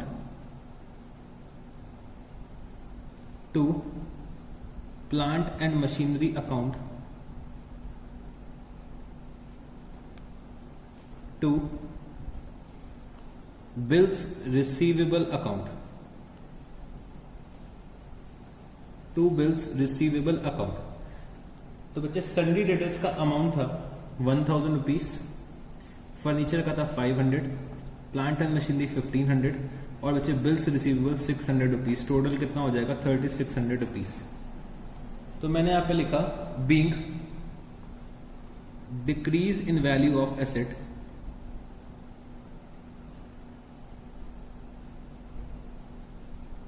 decrease in value of asset recorded. फिर बच्चे मैं क्या एंट्री पास करूंगा, stock account debit,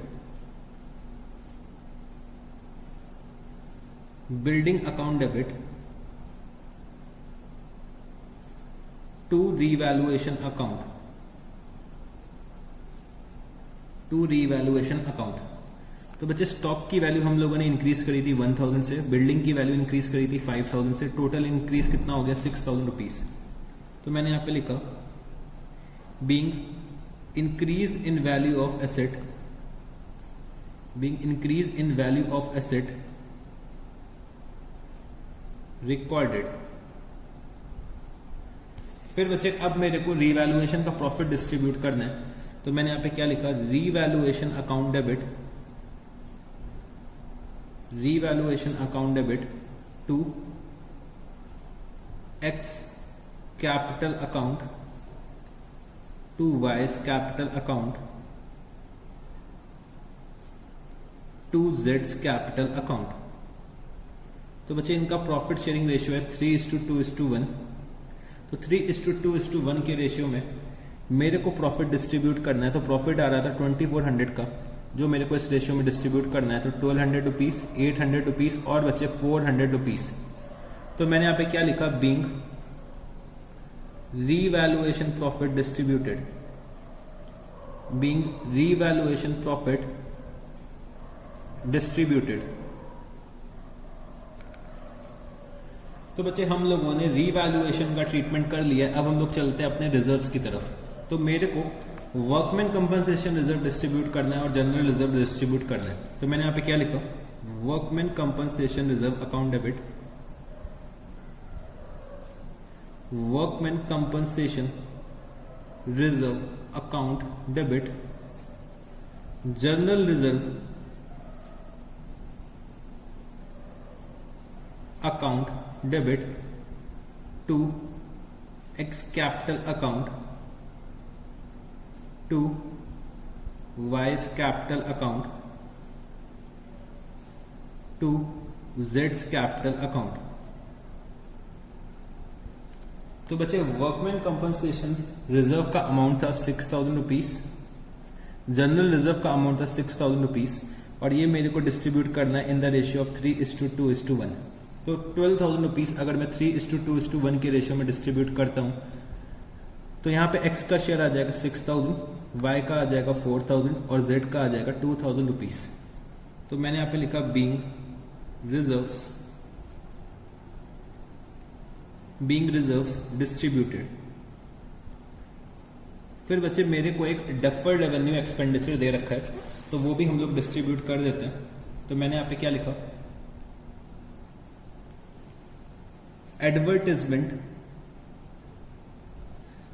x capital account debit, Y's capital account debit, जेड्स capital account debit to advertisement suspense account.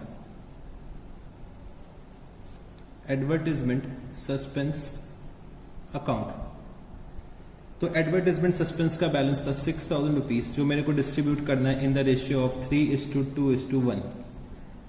तो ये कितना आ जाएगा, 3,000 रुपीज, 2,000 रुपीज और बचे 1,000 रुपीज।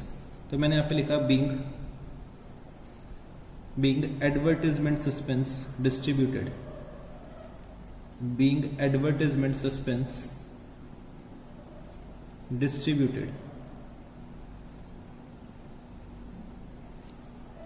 तो हम लोगों ने एडवर्टाइजमेंट सस्पेंस भी डिस्ट्रीब्यूट कर दिया। अब मेरे को गुडविल का डिस्ट्रीब्यूशन करना है। तो गुडविल के डिस्ट्रीब्यूशन के लिए मेरे को एक्स के कैपिटल अकाउंट को डेबिट करना पड़ेगा, वाई के कैपिटल अकाउंट को डेबिट करना पड़ेगा और बचे जेड के कैपिटल अकाउंट को क्रेडिट करना पड़ेगा। तो हम लोगों ने जेड का शेयर ऑफ गुडविल कैलकुलेट करा था। जेड का शेयर ऑफ गुडविल का अमाउंट आ रहा था बच्चे 7,500 रुपीज। तो 7,500 रुपीज ये लोग शेयर करेंगे इन देयर गेनिंग रेशियो, जो था 3:2। तो एक्स शेयर कर रहे थे 4,500, वाई शेयर कर रहे थे 3,000 रुपीज। तो मैंने यहाँ पे क्या लिखा, being share of goodwill distributed.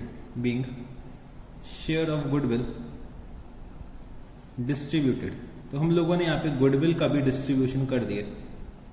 इसके बाद बचे मेरे को शेयर ऑफ प्रॉफिट का भी डिस्ट्रीब्यूशन करना है। तो शेयर ऑफ प्रॉफिट भी मैंने कैलकुलेट करा था और मेरे को यहाँ पे profit and loss suspense account use करना है।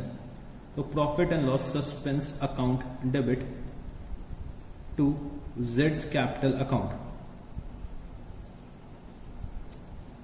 तो बच्चे शेयर ऑफ प्रॉफिट आ रहा था 1333। तो मैंने यहाँ पे लिखा being share of profit distributed,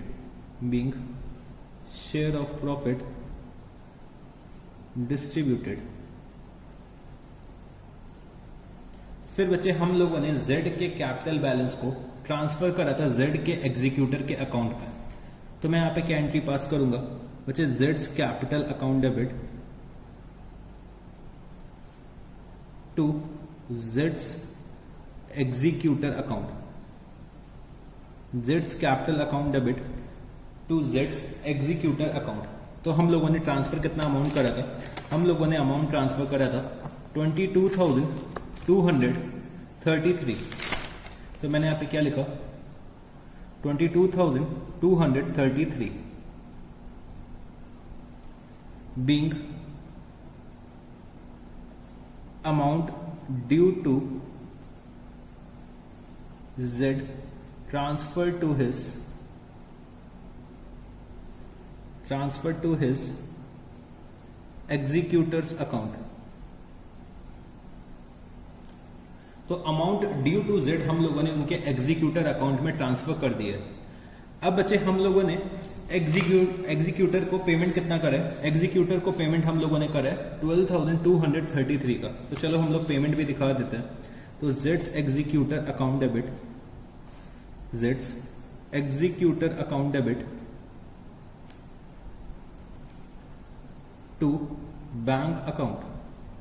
तो हम लोगों ने पेमेंट करा है 12,233 का, 12,233 रुपीज का पेमेंट करा है। तो मैंने यहाँ पे लिखा being payment made, being payment made to जेड्स एग्जीक्यूटर। तो बच्चे हम लोगों ने अपनी जर्नल एंट्रीज पास कर ली हैं। अब मेरे को जेड का एग्जीक्यूटर का अकाउंट बनाना है। तो जेड्स एग्जीक्यूटर अकाउंट अब मेरे को बनाना है। जर्नल एंट्रीज मेरे को यहीं तक पास करनी थी। अब मेरे को जेड का एग्जीक्यूटर अकाउंट बनाना है till it is finally settled. तो चलो अब हम लोग जेड के एग्जीक्यूटर का अकाउंट बनाते हैं। तो मैंने यहाँ पे क्या लिखा, Jades executor account, Jades executor account. तो मैंने यहाँ पे क्या लिखा, डेट, डेट, पर्टिकुलर्स और अमाउंट, डेट, पर्टिकुलर्स और बच्चे अमाउंट। तो फटाफट से कॉलम्स ड्रॉ कर लीजिएगा, हम लोग जेड के एग्जीक्यूटर अकाउंट बनाते हैं। तो बच्चे आप लोगों ने फॉर्मेट बना लिया होगा, अब हम लोग शुरू करते हैं। तो बच्चे जेड की डेथ हुई थी 31 जुलाई 2018 को। तो मैंने यहाँ पे बैलेंस ट्रांसफर करा होगा 2018 जुलाई 31 को। मैंने यहाँ पे क्या लिखा, बाय जेड्स कैपिटल अकाउंट। मैंने बैलेंस ट्रांसफर करा था 22,233 का। और बच्चे हम लोगों ने 2018 जुलाई 31 को पेमेंट भी करा था। तो मैंने यहाँ पे लिखा टू बैंक अकाउंट। हम लोगों ने पेमेंट करा था 12,233 का। तो मेरा अमाउंट आउटस्टैंडिंग कितना बचेगा, अमाउंट आउटस्टैंडिंग बचेगा बच्चे 10,000 रुपीज। 10,000 रुपीज मेरे को पेमेंट करना है in 2 equal annual instalments together with interest at the rate of 10% पर एनम। तो बच्चे मेरी फर्स्ट इंस्टॉलमेंट ड्यू होगी 31 जुलाई 2019 को। और मेरा अकाउंटिंग ईयर एंड कब होता है, 31 मार्च। तो बच्चे 31 मार्च को मेरा अकाउंटिंग ईयर एंड होगा। तो यहाँ पे बच्चे मेरे को अक्रूड इंटरेस्ट दिखाना पड़ेगा। मेरा जो इंस्टॉलमेंट ड्यू होगी वो बच्चे नेक्स्ट ईयर 31 जुलाई को ड्यू होगी, बट मेरा जो बुक्स ऑफ अकाउंट्स क्लोज होगा 31 मार्च 2019 को। तो मेरे को इंटरेस्ट अक्रूड दिखाना पड़ेगा। जो भी इंटरेस्ट ड्यू हो गया है बट अभी तक मतलब इंटरेस्ट जो अक्रू हो गया है बट अभी तक ड्यू नहीं हुआ है, वो मेरे को शो करना पड़ेगा। जैसे कि आप लोगों को मैंने एक एग्जाम्पल में कराया था रिटायरमेंट के। तो सबसे पहले मैंने यहाँ पे क्या लिखा, 2019 मार्च 31 बच्चे 31 मार्च को मेरे को अपने बुक्स ऑफ अकाउंट्स क्लोज करने हैं। तो मेरे को इंटरेस्ट का कैलकुलेशन करना पड़ेगा। तो बाय इंटरेस्ट अकाउंट, इंटरेस्ट मैं कितने पे कैलकुलेट करूंगा बच्चे, 10,000 रुपीज पे कैलकुलेट करूंगा। तो 10,000 पे मेरे को इंटरेस्ट कैलकुलेट करना है। और बच्चे रेट ऑफ इंटरेस्ट दे रखा हुआ है 10%। तो मैं कितने मंथ्स का इंटरेस्ट कैलकुलेट करूंगा, तो भाई जुलाई 31 से मार्च 31 तक 8 मंथ्स होते हैं। तो मैंने लिखा 8/12। तो यहां पे मेरा इंटरेस्ट कितना निकल के आएगा बच्चे, इंटरेस्ट मेरा आ जाएगा 667। मैंने यहाँ पे क्या लिखा, 2019 March 31 to balance carried down. Balance carried down कितना बचेगा, 10,667। अगर हम लोग टोटल करते हैं तो टोटल कितना आ जाएगा, टोटल बच्चे आ जाएगा 22,900 रुपीज, 22,900 रुपीज। फिर मैंने यहाँ पे क्या लिखा, अप्रैल 1 बाय बैलेंस ब्रॉट डाउन 10,667। अब बच्चे फर्स्ट इंस्टॉलमेंट मेरी ड्यू हो रही है 31 जुलाई को। तो मैंने यहाँ पे क्या लिखा, जुलाई 31। और मेरे को फिर से इंटरेस्ट कैलकुलेट करना पड़ेगा। और मैं इंटरेस्ट किस अमाउंट पे कैलकुलेट करूंगा बच्चे, 10,000 के अमाउंट पे कैलकुलेट करूंगा। भाई 667 मेरा अक्रू तो हो गया था बट ड्यू अभी तक नहीं हुआ है। तो मेरे को इंटरेस्ट कैलकुलेट कितने पे करना है, 10,000 रुपए पे कैलकुलेट करना है। तो 10,000 का 10%। और अब मैं जो इंटरेस्ट कैलकुलेट करूंगा बच्चे, वो मैं कितने मंथ्स का करूंगा, तो अब मैं 4 मंथ्स का इंटरेस्ट का कैलकुलेशन करूंगा। तो अगर मैं 4 मंथ्स का इंटरेस्ट का कैलकुलेशन करता हूं तो ये कितना आ जाएगा 333 और मैं जुलाई 31 को पेमेंट कर दूंगा। तो मैंने यहाँ पे क्या लिखा, टू बैंक अकाउंट।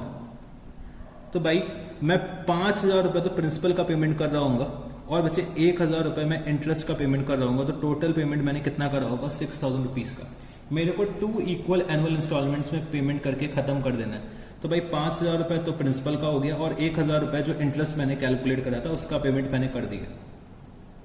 फिर बच्चे अब मेरी नेक्स्ट इंस्टॉलमेंट 2020 31 जुलाई को ड्यू होगी। तो भाई मेरा अकाउंटिंग ईयर जो एंड हो रहा है वो कब एंड हो रहा है, 31 मार्च 2020 को। तो मेरे को फिर से मेरे को इंटरेस्ट का कैलकुलेशन करना पड़ेगा। तो 2020 मार्च 31 बाय इंटरेस्ट अकाउंट। तो अब की बार मैं इंटरेस्ट कैलकुलेट करूंगा 5,000 रुपीज पे। तो 5,000 का 10% इंटू 8/12। तो 5,000 का 10% इंटू 8/12 अगर मैं करता हूं तो ये आ रहा है 333। तो मैंने यहां पे क्या लिखा, 2020 March 31 to balance carry down. Balance carry down मेरा कितना आ जाएगा 5,333। अगर मैं टोटल करता हूं तो ये टोटल कितना आ जाएगा बच्चे, टोटल मेरा आ जाएगा 11,333। फिर मैंने यहां पे क्या लिखा होगा, April first by balance brought down 5,333। और अब मैं इंटरेस्ट कैलकुलेट करूंगा अप टू 31 जुलाई। तो मैंने यहां पे क्या लिखा, बाय इंटरेस्ट अकाउंट। और इंटरेस्ट का कैलकुलेशन मैं 5,000 रुपीज पे करूंगा 10% के रेट से। और बच्चे 4 मंथ्स का इंटरेस्ट अब कैलकुलेट करूंगा। तो 4 मंथ्स का इंटरेस्ट अब की बार कितना आ जाएगा, 4 मंथ्स का इंटरेस्ट आ जाएगा 167। तो बच्चे हम लोग 31 जुलाई को फुल एंड फाइनल सेटलमेंट कर देंगे। तो मैं अपनी सेकंड इंस्टॉलमेंट यहाँ पे करने जा रहा हूं। तो मैंने यहाँ पे क्या लिखा, टू बैंक अकाउंट। तो बच्चे हम लोग पेमेंट कितने का कर रहे हैं, 5,000 रुपीज तो प्रिंसिपल है और 500 रुपीज का इंटरेस्ट आ रहा है। तो टोटल पेमेंट हम लोगों ने करा है 5,500 रुपीज का।